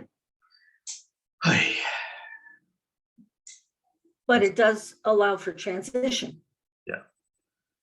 Yeah, but where? And right now you set the have boundary? a garage use that is just there. Steve, if they switch to, never get these right. If they switch to village commercial, could they do what they're after? No housing. No housing, okay. Even on the second floor? I don't think there's I think mixed there's use. one in town, isn't there? One that in the commercial area or something? Yeah.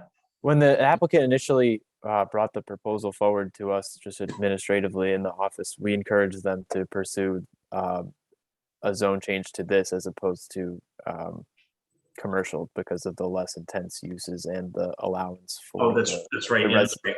the residential units. The residential, I mean, you could basically use the adjacent property 17 as a multifamily already because it has a variance. It doesn't go away.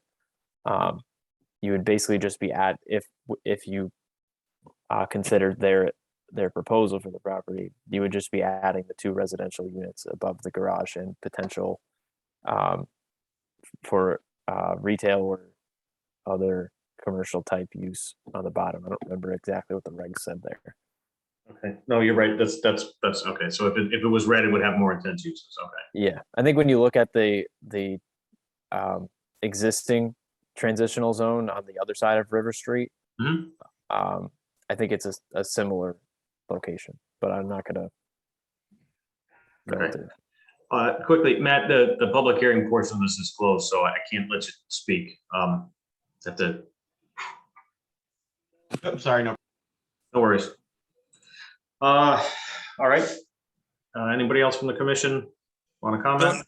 Tony, again, I'd reiterate that the difference in this pattern of the pink that continues down the other side of Elm Street Mhm. is across the street from commercial use and separated from the continuation of the village residential by that little spur road. I mean, there are distinct boundaries that are not arbitrary. The impact of changing the 17 and 19 properties to pink is that it's although it's a little bit of anomaly that it's an elementary school and a church property, it's still With a daycare. it's a village pattern, a village residential pattern, and you're affecting the immediate adjacent residential property with a change in pattern of use, which if we said that those would be these 2 properties should be pink, I would say the rest of that entire block should be pink, and then we should the properties across the street from those pink properties should be pink, because we're talking about the visual connection and the patterns of use. It's the same argument that I would use for saying, you know what, a marijuana facility shouldn't be in visual proximity to other uses. It's a type of thing that the allowance of something that has more of a commercial presence and especially on the ground level, impacts the perception of these neighborhoods, and that our regulations are unique in protecting the character of neighborhoods. So what would you say, given the fact that the garage is somewhat commercial now, would you like that red? No, I'm saying that's a non-conforming use, and part of the character of Deep River is that we've got these Okay, non-conformities, the but we shouldn't adjacent enable properties- non-conformities retroactively. We just say that is an anomaly and accept and not encourage the expansion of that. So that the fact that there's a garage there, if we change the character of it, we're allowing other uses to be in there as of right. So I'm just going to just elaborate on this a little bit. Just now that I'm thinking about the property. So if you guys can see my cursor, all right, but this property is Multifamily. right. It's a huge multifamily. I think there's 4 or 5 in there. This Yep. one is the AT&T building. Right, Well, not anymore, but Frontier now. Yes. yeah, something. This is definitely 3 units, and he also runs his business out of there. This is the only one that I'm not 100% on. I do know there was a garage with an office in it. and a residential building. So I think, because if that would be, not that I'm saying, I don't think changing just 2 parcels, but Alan kind of, I think, hit the nail on the head. Maybe it should be expanded. If, I don't know if that's what he was aiming for, but the entire corner there might. Yeah, I would clarify that's not what I was intending, Okay. because if you do that entire block, then that property that's High a Street. kitty corner from that corner should also then be, so what we're doing is we're migrating that line. Well, that's the And old there was a very firehouse. clear definition, and I think an intent of bolstering commercial activity on Main Street. It's a huge asset for the town. And then creating a buffer that radiates from that linear organization, but doesn't, what we're starting to do is blur that line and create chunks of property that's not harmonious with the residential districts. All right. I think it is. Actually, I think right now, just because of all the mixed use, that to say that it's purely residential doesn't meet reality. Okay. All right. Tony, Yes, go ahead. Jonathan here. Shoot. I don't know if we're allowed to consider this, but what could the possible long time implications be of this proposal? How are we, and as I say, I'm not sure that this should be in our consideration, but we're talking about a specific place here that's not gonna, it's for one thing, it's already adjacent to the zone it wants to be in. So it wouldn't be spot zoning. Are we allowed to ask ourselves, looking into the future, if we accepted this, what could the bad implications be for Main Street and Deep River? So, John, if I could respond, if you're going to say these properties are adjacent to the commercial use, so are those properties on High Street. So are those properties on, I don't even know what the name of that one is, but I mean, if you look at High Street, it's like, okay, they back up the commercial, so we should allow commercial use there. Well, they That's back not up, the but pattern. That's not the But pattern. they're all of- residential now, and that's the difference. I mean, on High Street, I don't have a cursor, but on High Street, in that area, they're all residential with the exception of Fountain Hill Cemetery and the elementary school. Well, and that's kind of wrong the way the property goes. Right. But the elementary school is there, the church is there, the rectory has been separated out, and I believe that's a single family house. And then across the street is the old fire station. So it's slightly different in that area of High Street versus the area of High Street that's closer to Main Street.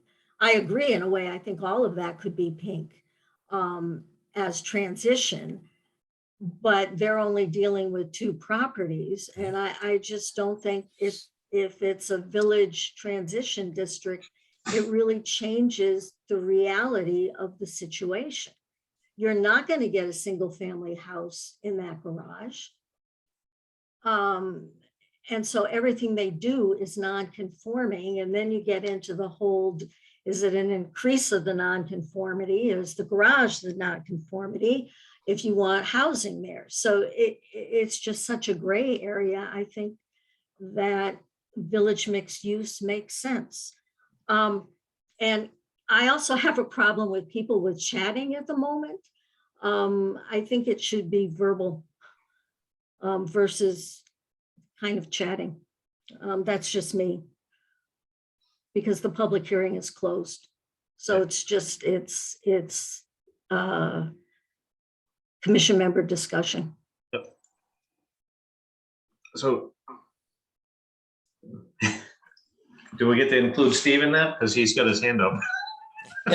Well, Stephen's commission member, isn't he? Zoning enforcement.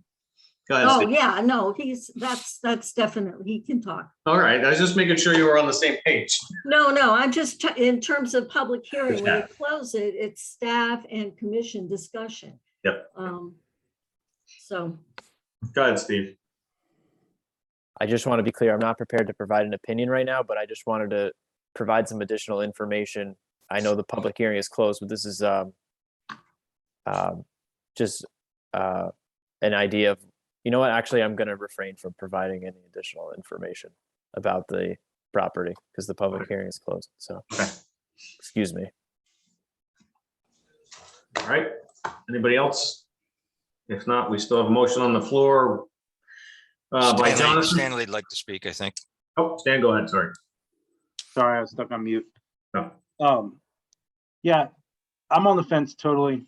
You know, it seems like the perfect spot for something like that. But where does it stop, you know? If you wanted to Stops at the bump it zone. up. Yeah. Marion's got me sold on the what do you put there? And Yeah. but then I go That's the what other I'm way and you go the other way and say they could combine it with the other property and do something. Yeah. You know, or the whole chunk. I know Alan wasn't saying that, but now he's got me sold on that too. You know, do you but if convert? it's the whole chunk, then it would have to be rezoned red. Or Yeah. commercial, Main no, Street no. commercial. No, I mean, run No. the pink down both sides of High Street. Oh, okay. But that's, It's just, you have a lot of non-conforming uses in that area. Right. I think the non-conforming uses are what give the town charm. If it were completely homogeneous, it wouldn't have that New England character that we are very specific about preserving within our regulations. But trying to dictate our regulations to conform to the nonconformities is not planned development, nor is changing our regulations to you know, in response to an individual's property right, you know, to get the highest value out of it. I think in what Steve put up, that there in the POCD, that there is an intent to encourage commercial development as it's permitted in our regulations, which includes our zoning map.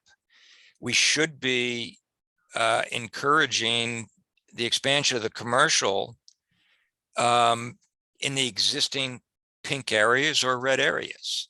If we change our boundaries to allow the expansion of commercial into our green areas, it's not going to reinforce that planning intent of reinforcing Main Street.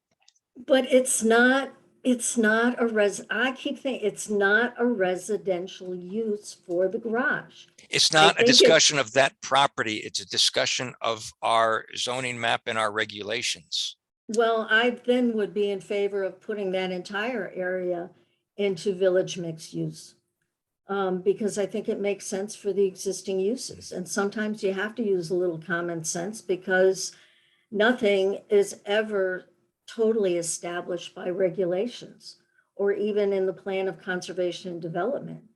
I mean, we talked about a number of areas that are right now zoned and we would like to change them, but we just haven't gotten there yet. I think there's a reason that churches and schools are permitted in residential districts, and that residences and churches and elementary schools are more compatible than schools and churches and commercial patterns of use. Okay, I won't argue anymore, but both the elementary school and the church, and in some cases, commercial area historically has been in that area prior to zoning, and that's why they're there. historically. All right. So we can vote. I was just gonna say, are we ready to vote? Because so we got a motion on the floor to approve by Jonathan, seconded by Marion. So that leaves you, Fred, yay or nay? Tony, I think, I'm not sure that seconding a motion automatically says that it's an approval of it. It's a seconding allows for discussion, because you can second a motion for the purpose of discussion. So I think the person who made the motion as well as the person who seconded it should have the opportunity to vote yay or nay. So you want to wipe it and start a new motion, or? Well, I think it's just a the matter motion of, stands, but we can vote. Okay, I'll run through everybody again, starting at the top. Fred? Yay. Okay. Excuse me.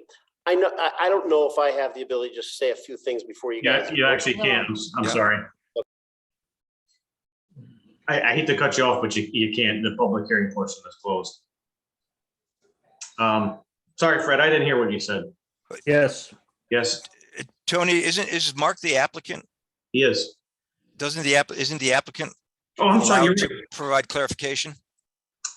You're right. No, I don't. Oh, think no, so. not after the public hearing, no.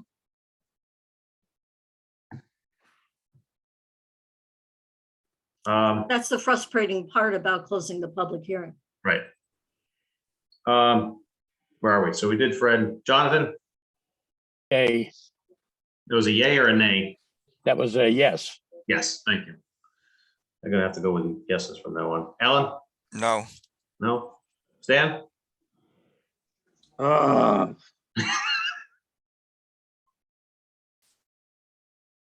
gonna say yes, just because it seems like the most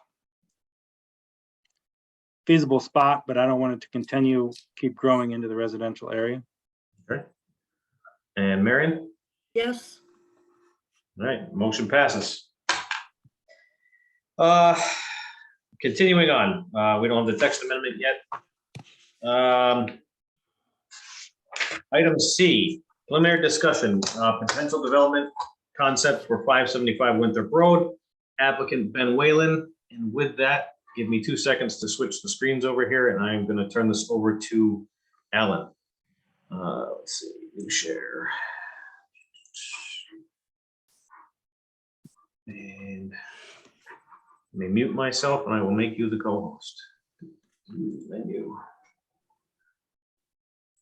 Host.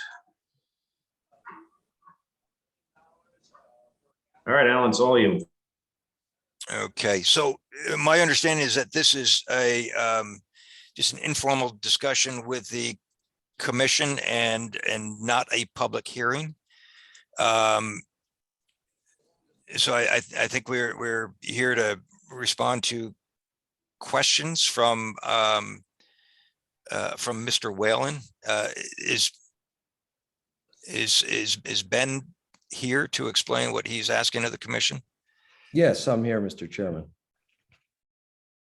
All right, well, Ben, I'll give you the floor to explain what you're interested in getting from the commission.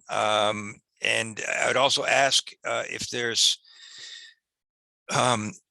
if what you're presenting here, if it's non-conforming, if it's looking for a variance, that you clarify what kind of change it is. If this is as of right, just clarify that as well. But just let us know what you'd like us to respond to. Okay. Well, thank you to the commission for providing time on this busy evening. I'm actually here to have a preliminary discussion of this development concept and basically have sort of a commission review and comment. The concept is not new. It is allowed in pieces under our PRD, and it is also known historically as cluster or cottage style development, which it is referred under our PRD as a cluster. Some key features in this is it is in line with the POCD for multiple reasons. It provides diversified housing stock It has potential in all zoning districts. It has potential in market rate and affordable housing developments. It is a low impact development strategy with an emphasis on open space and resource preservation. Provides open space with a goal of creating green space buffers and linkage to other reserved open space or areas defined as potential open space.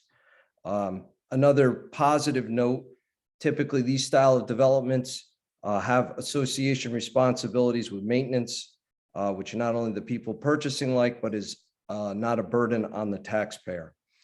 As stated before, it's not a new concept. One of the ones that was completed, sold out very quickly in Clinton was the Hammocks and Tidewater development. Other shoreline communities have been moving forward. Madison has 2 built, 1 approved and another in design. Guilford has been doing this style of development since the 50s with a lot of success, and the success seems to be picking up steam, both with developers and potential buyers. I'm basically here to hold a discussion with the commission and work through some of the nuances. I've studied development strategies under the PRD. One of the things that does sort of happen with the PRD style development, a lot of land is chewed up to meet those requirements. If you look at this development strategy, a lot of land is put aside for open space. The other large piece to this is just in years of doing this, people are shying away from larger lots and responsibilities of lawns, and this is providing that opportunity. So, I mean, with that said, I've had success with it. It's being successful. And it was basically getting some reaction and Q&A from the commission.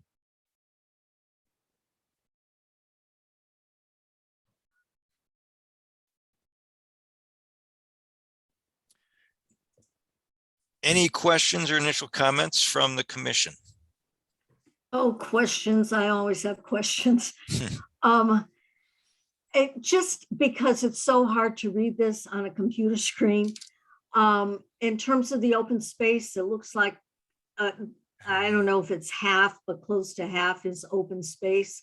But it also looks like there's a lot of wetlands in there. Is there a percentage or how many acres are in wetlands versus the other space? So And- what? Yo, sorry, go ahead. No, and also, would this be a subdivision? I guess that I understand the POD, so I'm not asking if individual lots are going to be subdivided, but I was trying to just to get a hold of the property as it exists now. And if there's any uses on that property, it looked like there might be an existing house on the property. So I was trying a little bit more of the existing history, if you can go into that a little bit. So first of all, wetlands are not delineated on this. We've just finished due diligence and it's a very small portion which will be Okay. coming forward as we go forward.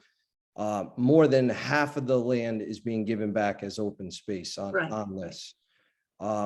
I did look at a concept under the PRD, more of the land would have been used up under the current regulations and looking at that. Yeah, and I'm not arguing that. I understand the concept and I'm in favor of the concept. So it was just, again, a little bit more of the background of the Sure. property as it exists now. So the property exists now. There's a single family residential home right down in the lower left corner with 2 freestanding buildings, accessory structures. I currently reside in the home. It is 1 parcel. Under this plan, actually, it would be built out and those homes would be removed. The homes and the buildings would be removed. Oh, okay. So there would not be a subdivision here. This would remain as 1 piece intact. And you would construct the road? Yes, again, there's multiple ways to do this. This is a private lane scenario, which takes the burden off the taxpayer. It's an association that maintains the road. We found that it works out quite well, not only for the town, it works out for the association or the potential buyers because the road costs drop significantly and those savings go into the subdivision. Or the development, I should say. What is the average square footage of these homes? Usually the sweet spot is the mid twos.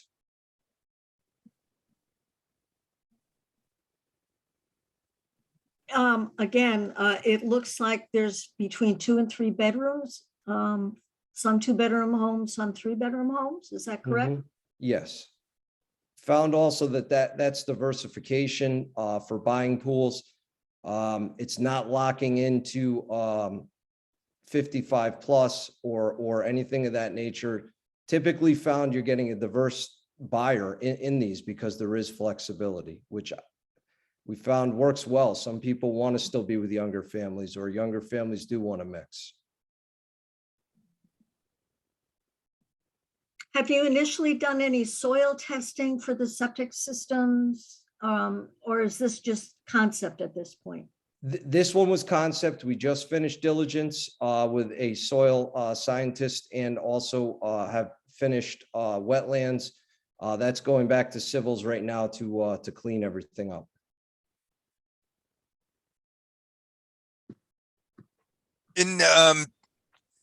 In your analysis of the overall property, I know who has control. Tony, can you zoom out so we can see the entire lot with the preserved open space and the developed lot? You know, I do like the type of development where you get the densification, because it does create a certain housing type that is desirable, and certainly adds to the mix. But in a conventional analysis, as of right, if you were to look at the property and the required lot size for the residents of this size, and try to do a conventional development, is a number of units comparable, or is this a real diversion from the pattern of density throughout town? So if you looked at a standard, like what this is in R80, yes, you are correct that you are getting more density. But if you looked at a PRD scenario, you are getting a few more under this concept. Again, it's more of you're developing less in exchange for a few more units as a trade-off with development. But when you look at the PRD style development, you're coming in much closer to the same numbers. And you'll have to give us that chart when you make your formal application. I mean, there's a Yes. formula that you have to follow. Well, under this concept, it was more of, if we're looking more towards a cluster or PRD style. You know, the PRD is a little difficult. And again, the way the PRD is listed out, it stretches into more land, which is why I'm not saying it's easy to do. It just more land is being used in the PRD that we currently have. If you were looking at this, which would take you more to the east and the south, you'd be chewing up almost another half of that land to get into a conventional PRD as we have.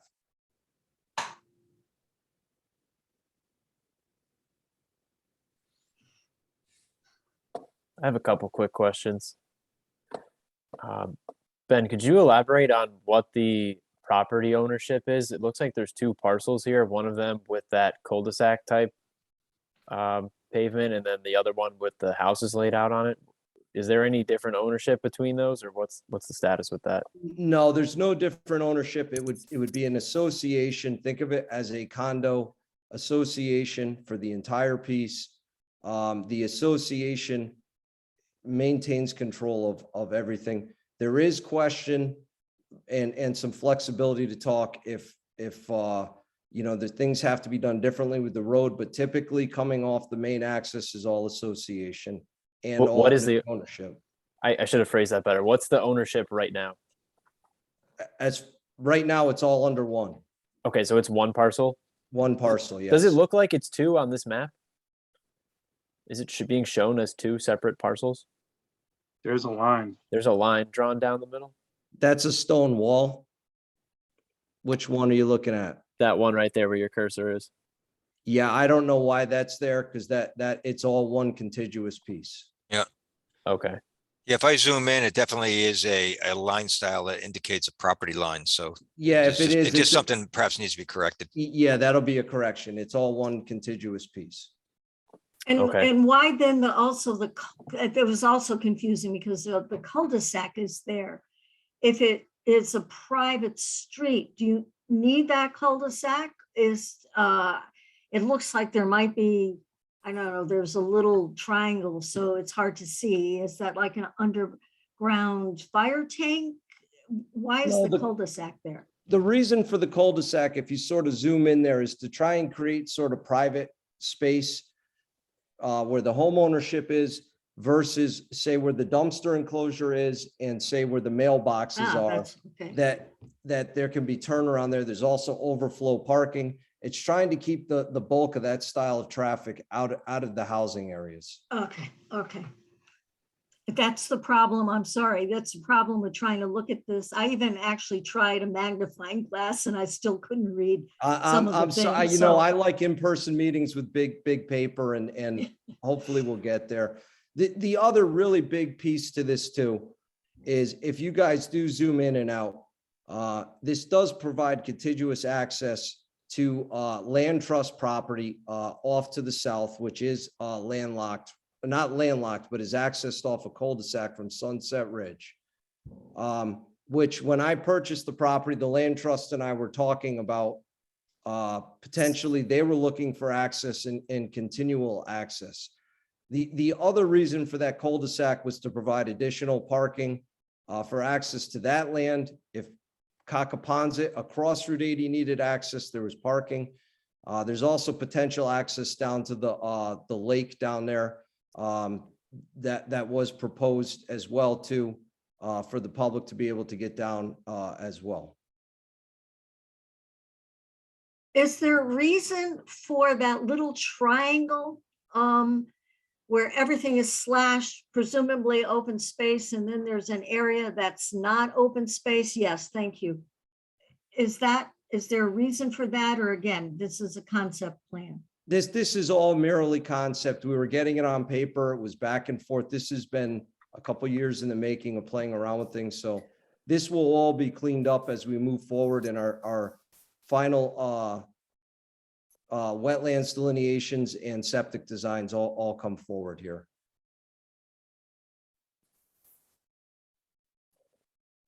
The access that you show here from that connects the land trust land to the lake, is that the only public access to the lake? Would that be, that would be new public access to what is otherwise a private lake? Yes.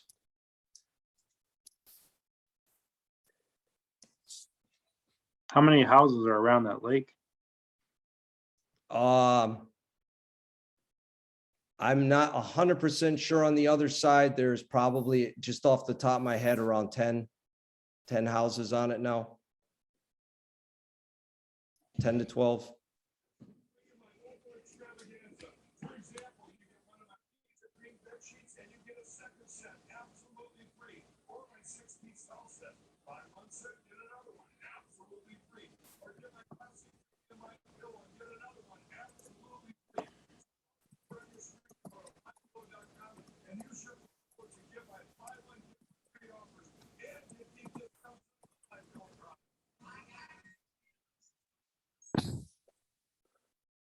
Have you talked to the town about like fire suppression and stuff like that?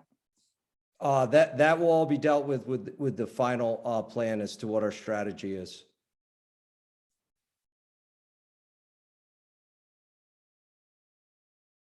Under what section of the current regulations would you be applying for this, or what amendments would you be seeking in order to accommodate this style of development? Again, I'm sort of looking for some direction from the commission. Bits and pieces are already in the PRD. And there is cluster housing mentioned in the planned residential units. It was more of a conversation of what the commission would be looking for.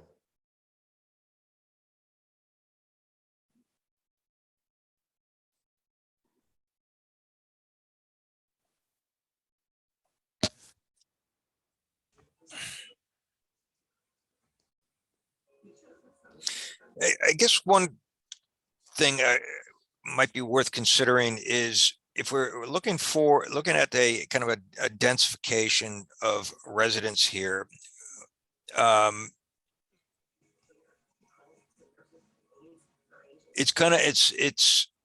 What's its relationship to other uses in this area of Deep River? I know I'm not 100% familiar with this exact spot, but I know there's a little tiny commercial piece down the street from here. I think the typical pattern of development out in this area is, the large lots and agricultural uses and, definitely a rural pattern. What makes this location appropriate for the densification as opposed to an area that's closer to public facilities or the schools or other town amenities? I just pose that question. What makes this the appropriate area for a denser development in the pattern of the rest of the commercial and institutional use in Deep River? Good question. Actually, there's already one older development literally across the street at Star Lake, which is the intersection of Route 80 and 145, which is actually on a lake. It's an old cottage style development where actually it's even tighter. And if you also look at the abutting property, which is Sunset Ridge, that was an early version of a PRD with set aside property over there. So this is already abutting that area of a PRD. This is actually allowing more open space, which was why I was moving in this direction, was to try and keep more of a green space in a larger area where there are larger properties, was keep the development to a smaller compact area.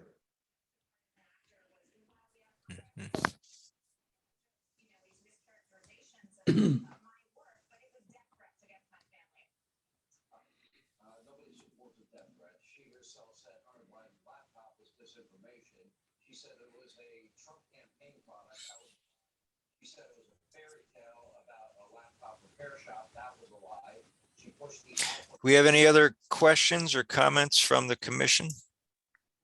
I'd say looking at the print, it's well off the road.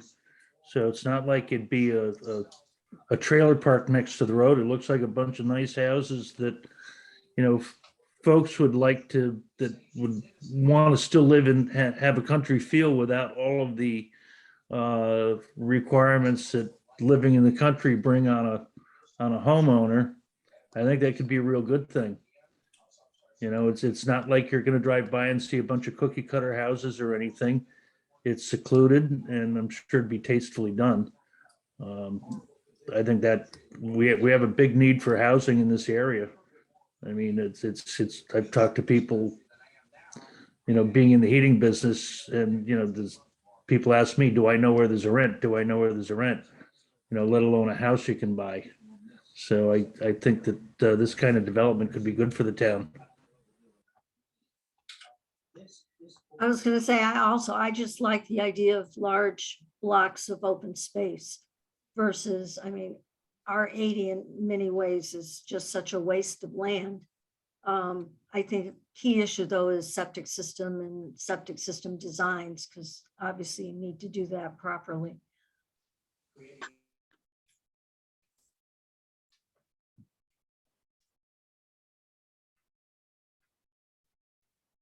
So how do we proceed? I know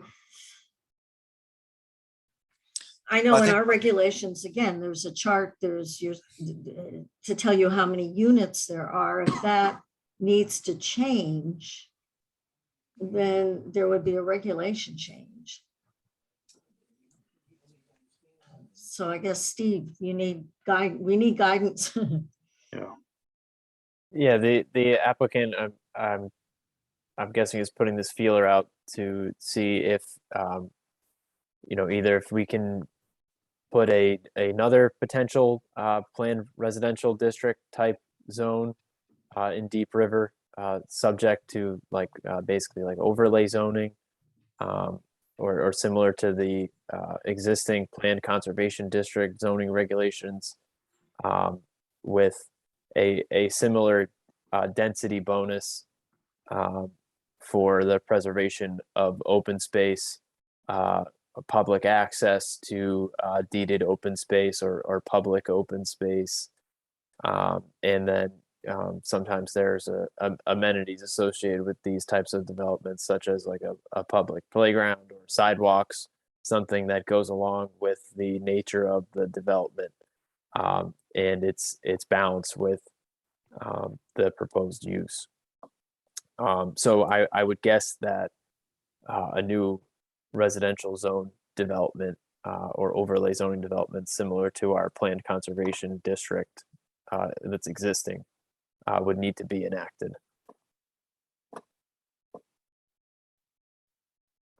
Again, I guess my biggest thing, doubling on what Steve just brought up, is I'm looking to see the commission's feeling on this before I go further with a larger investment here, or need to change course as far as where I'm going with this.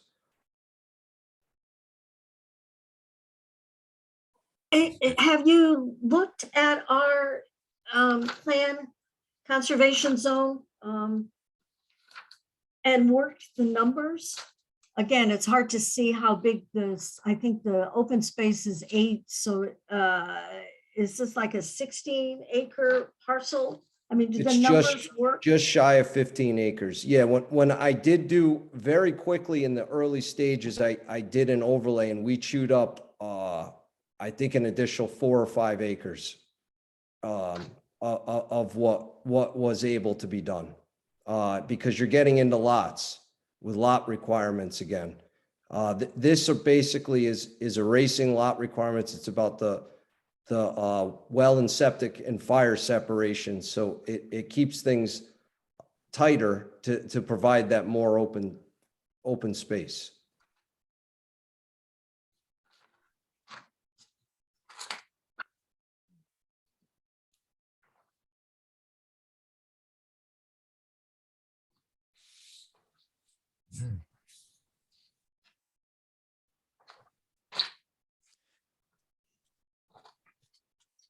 I would make a comment that usually when I look at something like this, I like to look at it in the context of a broader contextual development, especially if you're looking to modify regulations or et cetera. I think I'm definitely an advocate of kind of densification, but especially when it's in a more of a strategic pattern with the rest of the development contextually. So I would encourage you to kind of look at this in a plan that is a broader, a broader swath, not how the lot gets developed with its immediate proximities, but with the overall pattern of use. Again, we're on I think this property is on a corridor that is between more for lack of a better word, urban centers, as we're away from the downtown, but this is on that, it has the connection of a denser neighborhood that does reach into into the, the Deep River Center, or is also reasonably in proximity to Clinton and other spots that are desirable. So I'm interested in seeing this in a broader, regional context of patterns of development, because I think that's where it begins to fill a need. I know I'm rambling a little bit, but it's just a matter of trying to get a bigger understanding of how this fits to broader planning objectives.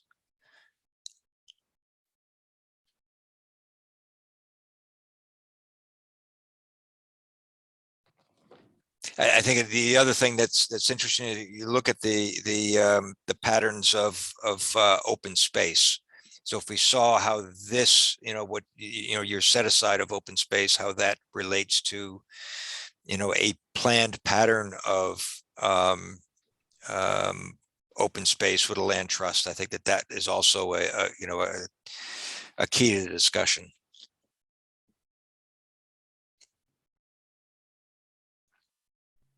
Anything else from the commissioners? I'm trying to look. So if a 15-acre lot was subdivided in the normal as of right subdivision, how many lots could fit in there?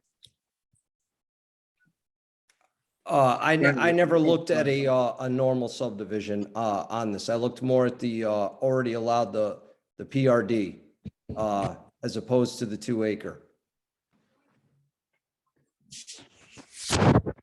The PRD allows for smaller lots.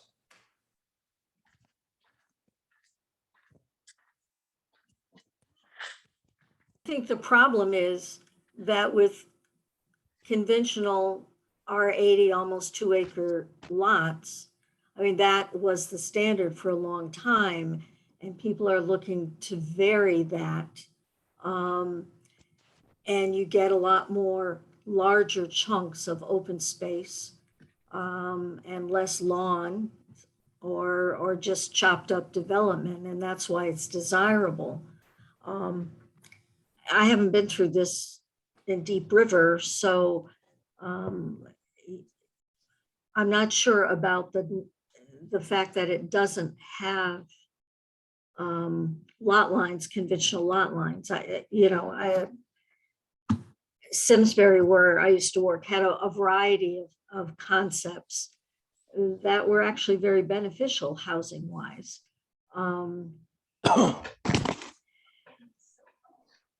Like I said, I just don't know what our regulations allow.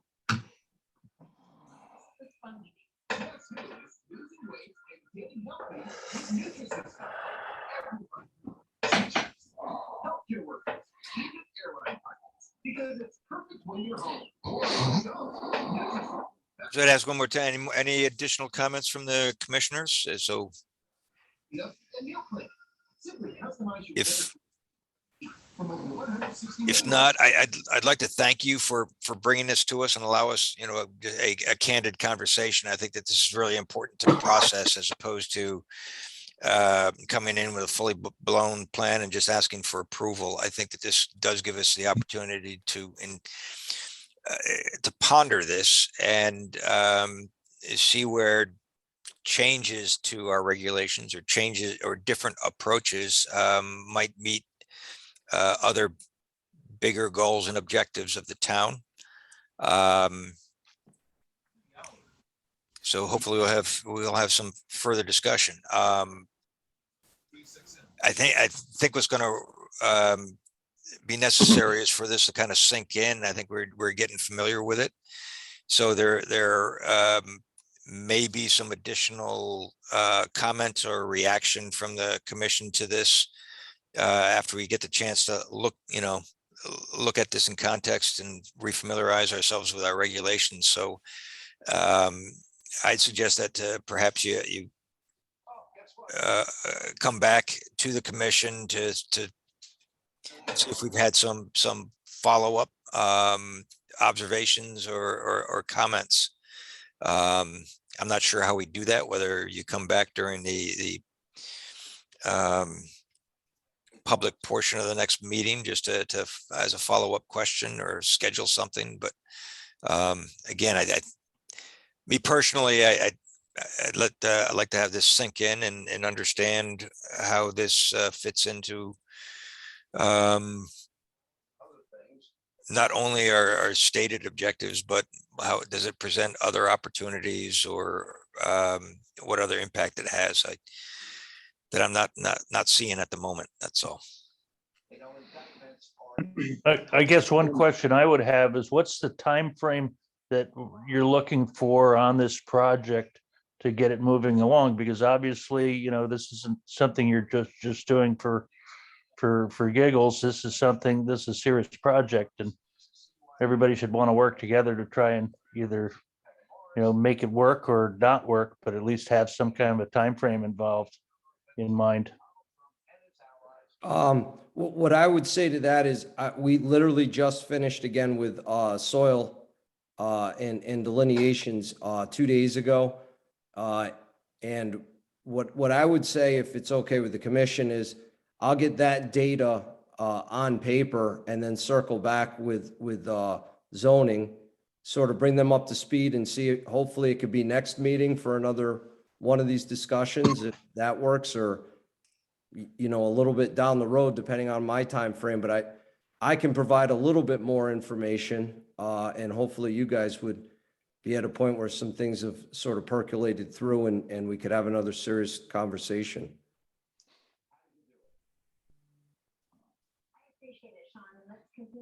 So how far off would this be from like an age restricted area?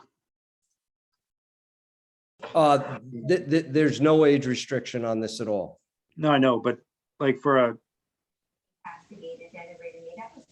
come as an age restricted development, it's just a special. The first couple pages of the book that when President Trump asked to do the campaign. Is that for Steve? I asked him to make sure that the In an RE zone, in an RE zone,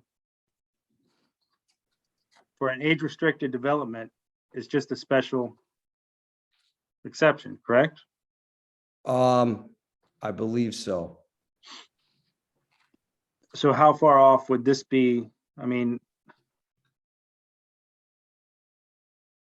I see where you're going with it. I guess is the only real difference, I guess, is there's not an age restriction from what I'm saying. that's what I'm asking. I mean, we wouldn't have to change the regulations, would we? If it's not allowed currently in the zone, you'd have to change the regulations. Yeah, but if the R80 is an age restricted, is by special allowance. That's correct. I don't see how far off this is from an age restriction besides the age restriction. If you see what I'm saying, like, how could this fit in something in that same category without having to change the regulation? It would have to be an age restricted development. Yeah, I understand that. Let me share the regulations with you. Do we allow multifamily in R80? I don't believe so. Because this, I think what Stan is trying to say is Yeah. this kind of it's a multifamily type outline, if you will, which is, I think, what you were meant by age restriction. Yes, in use, it is a multifamily because it's not a subdivision. Correct. But in principle, it's very similar to what is a conservation subdivision or planned residential district type development. But those, I'm asking this, those mandate property lines, correct? In between the houses. Private property ownership as opposed to an association structure. Yeah. So What that's part of the crux of this. the argument that Ben is stating here in favor of this type of application is that the town is not responsible for maintaining, plowing, et cetera, with the road.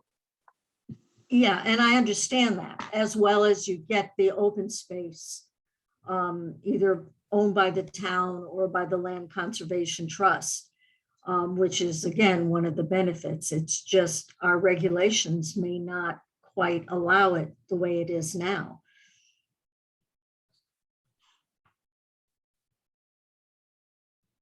That's correct.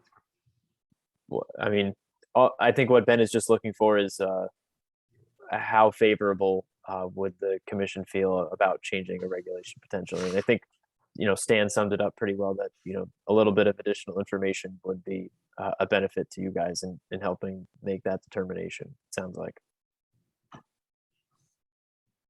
Well, I definitely would like a little bit more information in terms of just the general land, open space, contour lines, all of that, is helpful. But I'm not sure if we can draft regulations anytime soon. I think that's given all the other stuff we've got to do right now.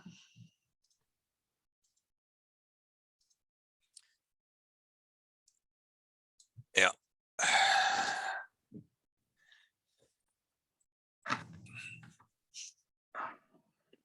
I personally like the concept. I just, again, because I like open space and I do think smaller lots in many ways can be beneficial.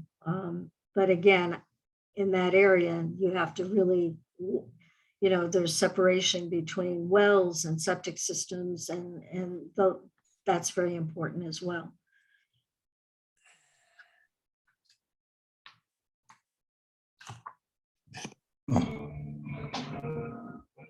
Yep.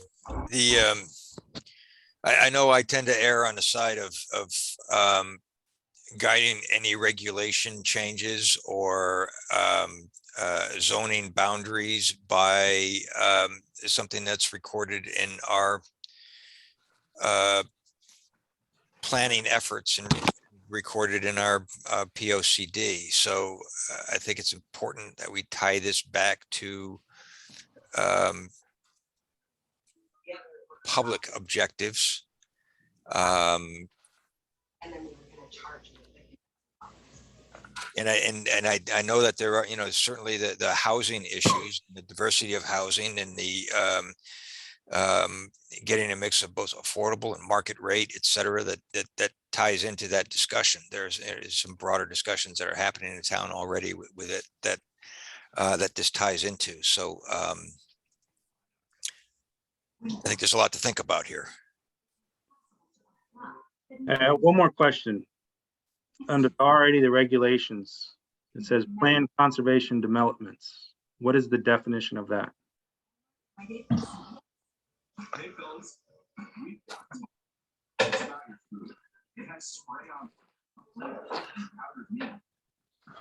I just had it, and of course I closed the regulations. Yeah, it's up now. The purpose of the planned conservation development is to allow arrangements of individual lots in such ways as to focus development in one or more grouping or clusters of lots while retaining the remainder of the property as permanently protected open space. A PCD development will maximize preservation of natural resources and retention of scenic quality of landscape and will facilitate adequate economical provision of streets and utilities in a manner which reduces overall costs of subdivision development.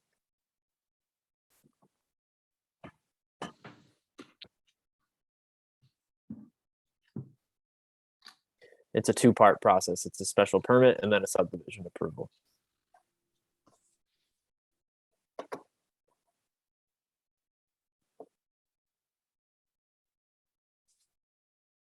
So would that fall into something like that? Yep.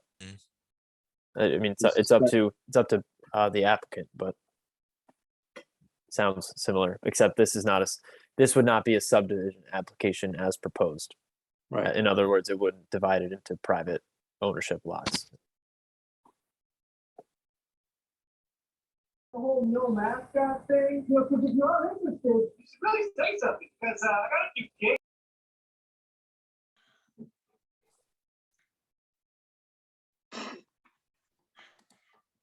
Based on some of the comments, people are allowed to develop their land in accordance to the regulations.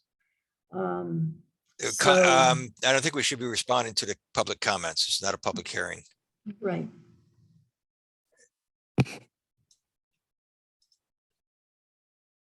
If any application for zone change, zone text amendment, or subdivision is brought forth for this property, it will be a public hearing at that point in time.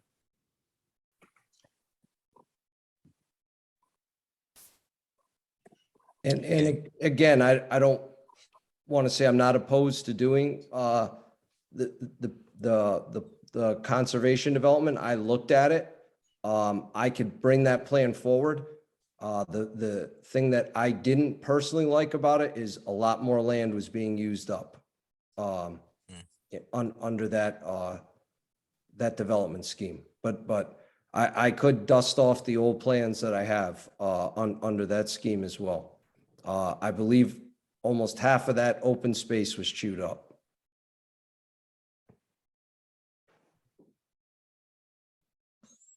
Okay.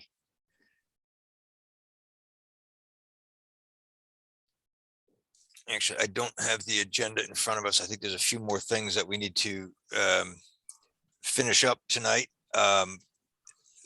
I thank you for coming forward and sharing this with us for preliminary comment and doing it in a a public way.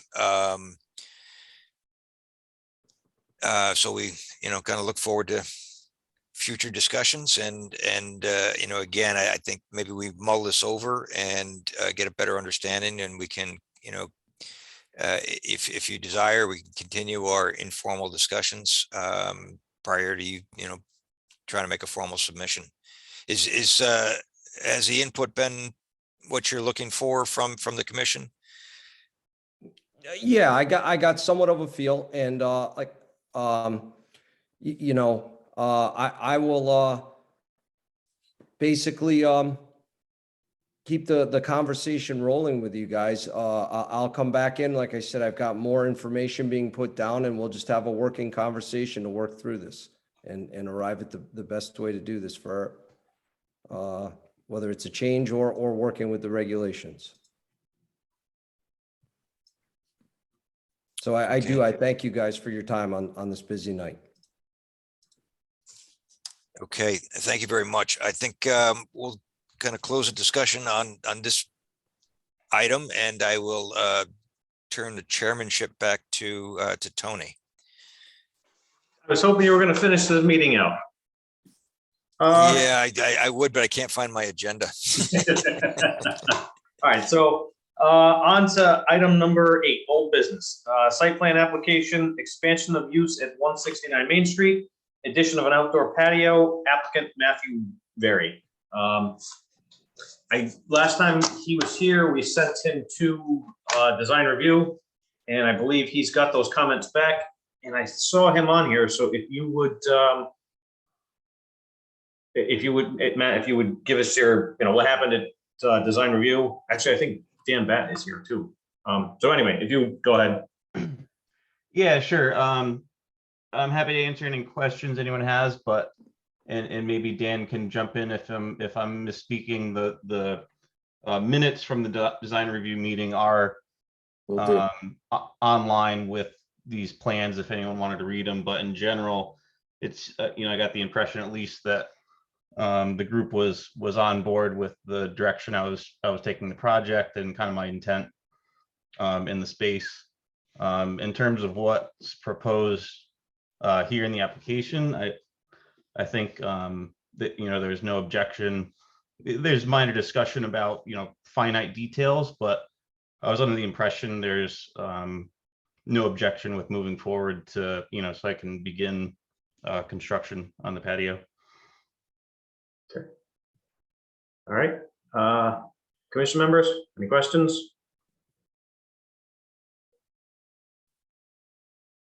If not, looking for a motion?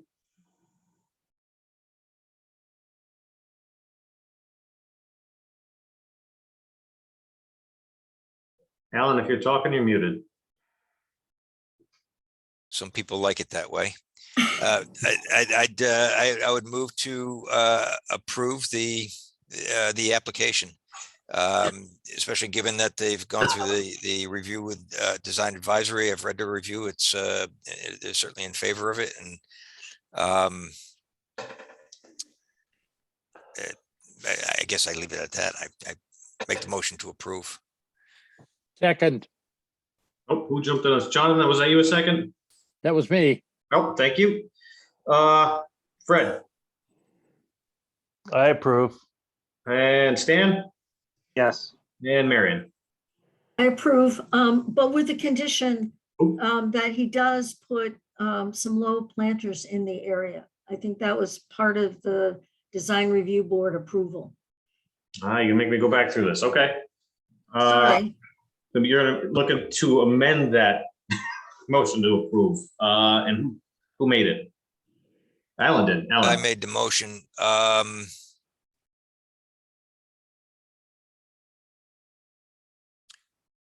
would have to go back to the DAB's review. I can read it if you want. Yeah. I've got it. Yeah. Okay, yep. Starting there.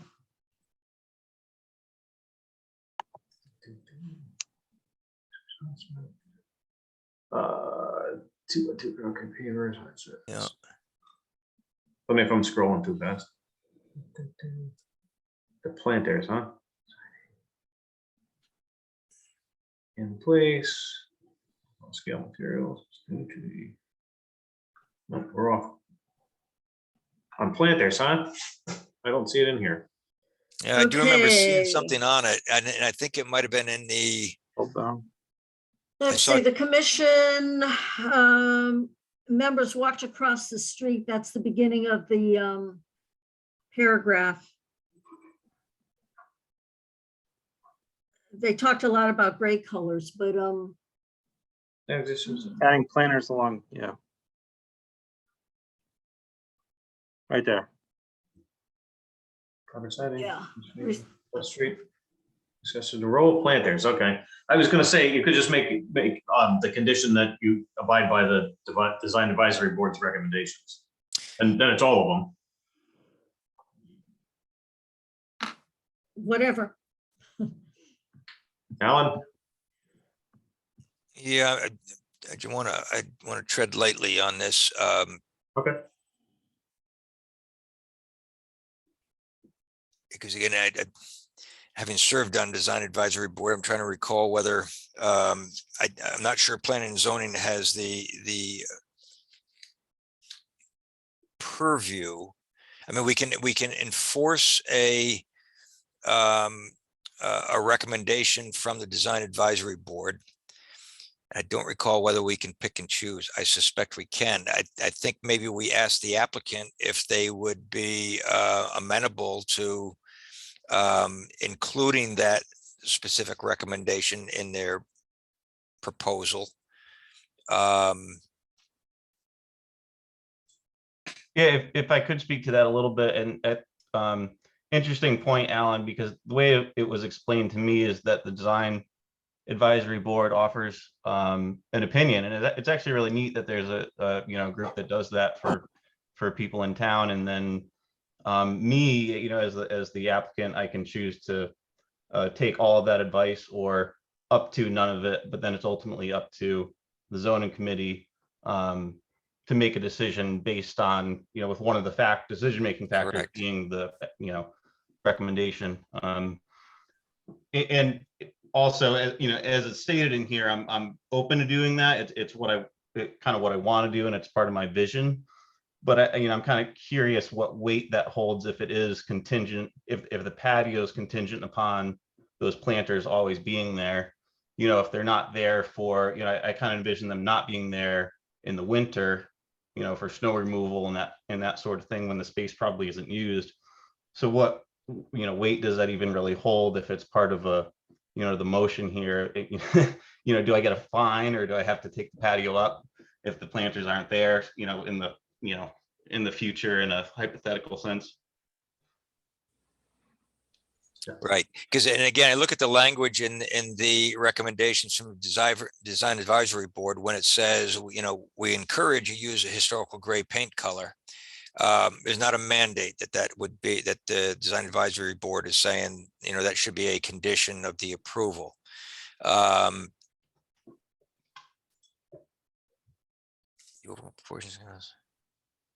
you're reading there, Ellen, Fred, Yeah. you got a question? Go ahead. Yeah, I did attend that meeting that this was discussed the last time, I think, and some of the discussion was on having planters or something similar to delineate it so that somebody didn't arbitrarily try and use it as a parking space. That's right. Mm-hmm. And, from a safety standpoint, although Hallie Joe's doesn't have any protection from where their tables are outside, nor do any of the other restaurants, that is on a corner that can be kind of crazy. And it might be a good consideration to have some sort of planters or something that would visually separate it from the road and not being a parking space. Yeah, and we may be able to back into our regulations, and I didn't look at this, but is there a provision in our regulations to require a separation of or protection from traffic hazards? I don't know if there is or not. Again, I understand the recommendations and encouragements of the Design Advisory Board. It's not a stipulation that they recommend that we absolutely require all of these things, but I think that the border and the division between the River Street sidewalk and the outdoor paved area, that there's a distinction there that might be in the, again, in the public interest. So the only reason I'm hedging on this is I just want to be certain of our authority to enforce recommendations. If it's a recommendation, and we did talk about safety, safety's our thing.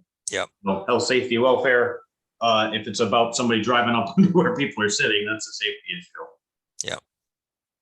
So again, in making the motion, I would ask the applicant again, if we were to require this, would you be in opposition of it? Would you suggest that this is what you're proposing to us to approve is the inclusion of the planters, and it just I think it's allows us to collaborate toward the best result as opposed to mandating all of these suggestions as a Design Advisory Board. Right.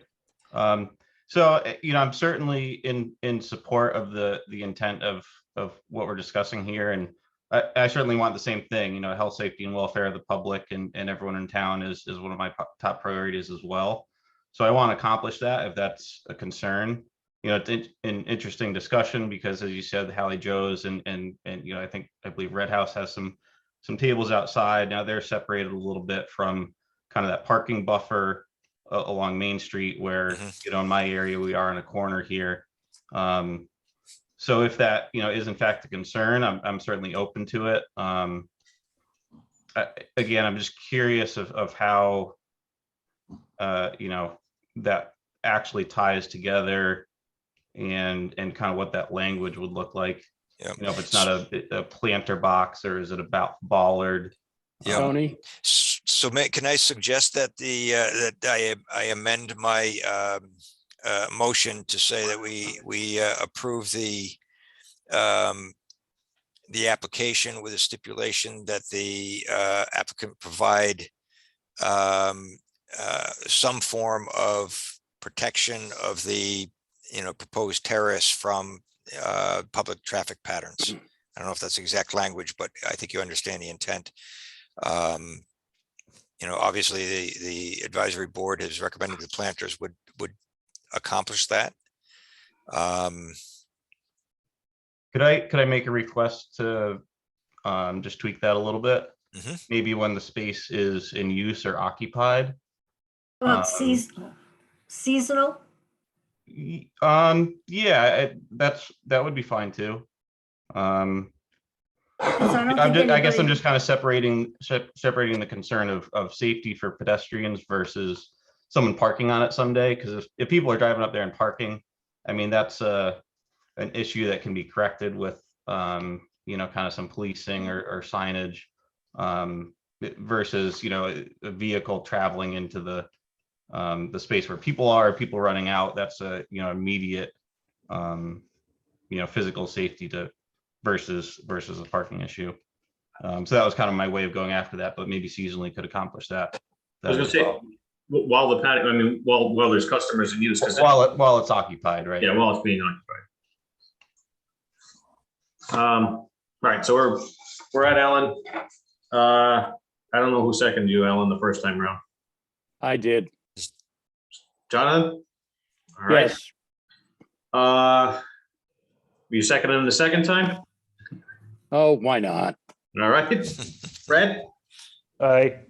All right. Stan? Aye, with that separation barrier. All right, and Marion? Yes.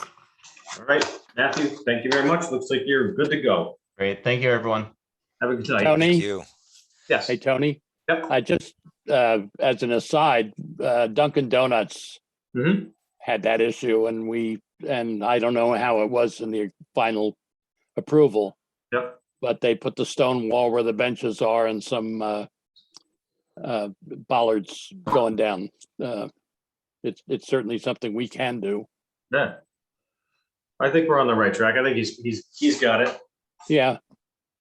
All right, with that being said, on to reports. CEO.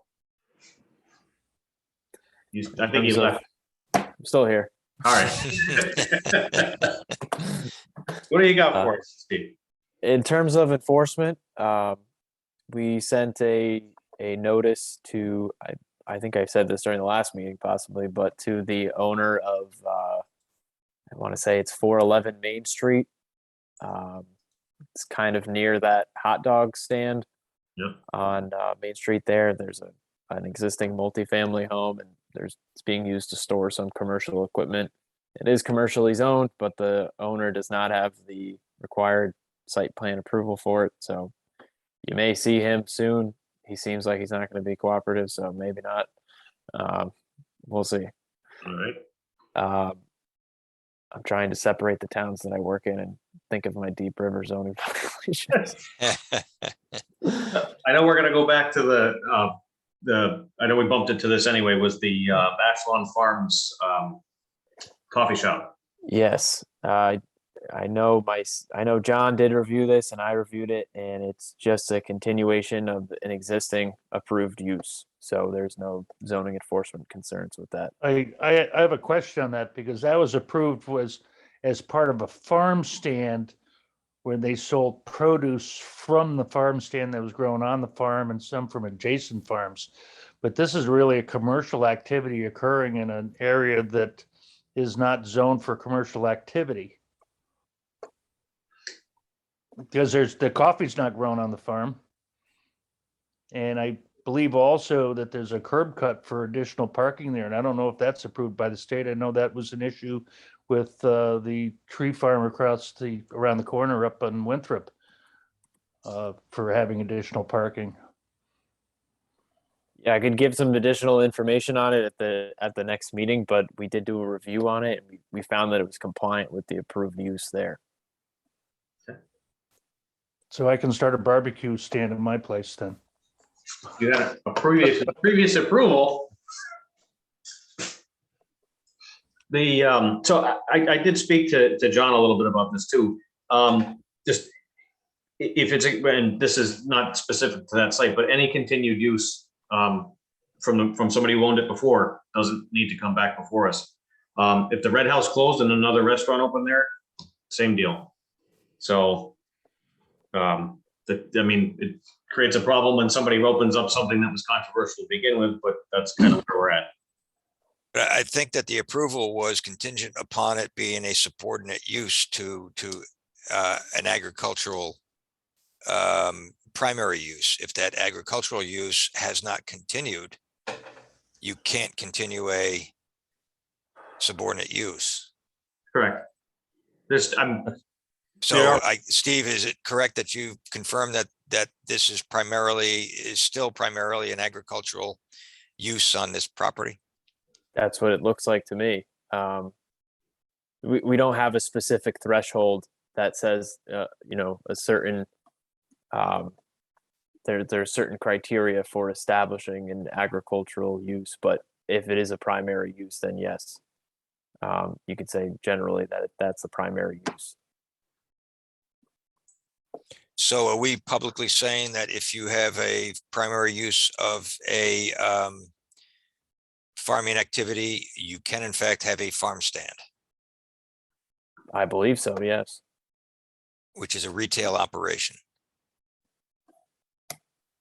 I don't want to get into too much hypotheticals. Yeah. I mean, I looked into this specific approval and, you know, that's what I was prepared to report on.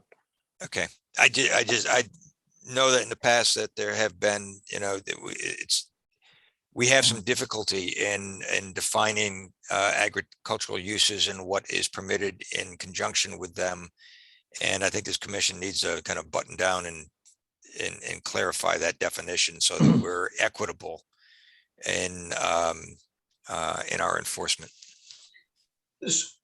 I mean, this will probably have to be more for Steve to look into, but I believe the commission approved, what they approved was, and I had this looked up the other day and I didn't bring it with me, but this was an accessory use to the agricultural use that was there. So if they continue their use there, they can continue the coffee shop. So it's not saying that anybody could have a farm stand. It's saying that they already came to us asking for this, and they're just, somebody new is continuing that same use. And I think that's how that played out. Except it's not a subordinate use to a farm stand at this stage of the game. It was a farm, not a farm stand. That was the difference. It was accessory to the farm. Yes, thank you. So if there's no farm, that's But my that's question. right. That's what Alan's getting to. What constitutes a farm? We don't have a definition for that. It's 3 chickens and a pig, a farm. Well, we can't have pigs in Deep River. It's 3 chickens and a dog. It's anyway. So we'll get more info from Steve for the next time. But that's my best recollection of what happened when we had this discussion last. Yeah. In terms of other enforcement things, we've had, you know, I've been basically calling the guy who lives at 92 West Street once a week, or West Bridge Street. So it's on my radar. It's on John's radar. So we're really trying on that one. Right. That's it for you, or anything from the attorney? Engineer? Not that I know of. Chairman, I got nothing. What about the municipal solid waste at Platwood Park? There you go. Is that a question for me? Yeah, I haven't heard anything about that. to my understanding, they've been bringing in MSW, and their zoning permit from the beginning did not allow that. That's a town facility, you're saying, or? No, this is the trash hauler that's next to the town park in Platwood Park. 400 Commercial Drive. That one, yes. Yes. Okay. Yes, we've had continued talks with them. They just came in the office the other day. We thought they would be coming to the commission about I want to say it was April. They are working with an engineer to devise a modified special permit application. They've come in previously. Their original approval, I believe, was 2005 was their special permit. They previously came in for a modified special permit in 2009. And they're coming back for another slight modification. As I understand, there's no proposed expansion of the facility physically, but there's more information that's going to be coming your way in regard to that. Yeah, I mean, more so in terms of the material they're handling. As I recall, they were originally permitted for demolition type waste. And then they started bringing in MSW. And now we have a rat problem in the area. Yeah, the original approval was for bulk waste. So yes, you're right. Construction, mattresses, things like that. So have they been ordered a cease and desist for bringing in MSW? Not at this point. We're acting on good faith that they're going to submit it before the July meeting, and if not, we're planning on issuing a cease and desist order at that point. In July, okay. All right. Hey, Fred, what is MSW? Municipal solid waste, Municipal solid, okay. garbage. See, my concern also is with the closing of the waste energy plant in Hartford. They may be looking for other places to bring it in to transfer it. And, you know, one of the places that the article that I read, I think it was in the Connecticut Examiner, was they're looking at Torrington and Essex, which, number one, that's, although we don't have any control over that, it certainly is going to increase traffic on our roads. But then if these guys go for a variance to allow them to bring it in even there, right next to our town park, we're going to have a really large increase in truck traffic on our roads. And it's right next to our town park, and it was never approved in the first place. And they're just going to look for an expansion of a use that was never approved. All right. Multiple neighbors around here, including people in the industrial park, are complaining of rats.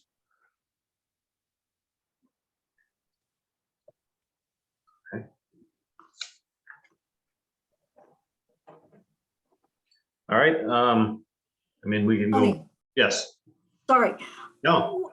Did our plan of conservation and development get approved? The plan to do the plan? The money. The money. The money, yes. Was next on the budget is next. So Oh, okay, I was going to sorry. say, yes, it was, but I don't know the amount. Actually, Steve, do you know whether we got the whole or did we only get the 15? Okay. And you're on mute. I'm sorry, but I don't know the answer. That's more Okay. John's wheelhouse. Okay. I know it was approved, but I don't know the amount. Well, again, you know, given all of our discussions, we need to look at it sooner rather than later and just start the process. There's a lot of poking at you tonight, Steve. Anyway, payment of It's the bills. usual. Payment of bills. Are there any bills? Hearing none? All right. I'm sorry, there is one. Oh, There is a $281.06 balance for a legal notice in the Hartford Current. does it say what for? Yes. This was dated, the dates of publication were May 6th and May 13th. And it looks like it was the legal notice for today's meeting. Okay. Easy enough. Motion to approve said bill. Motion to approve. Looking for a second?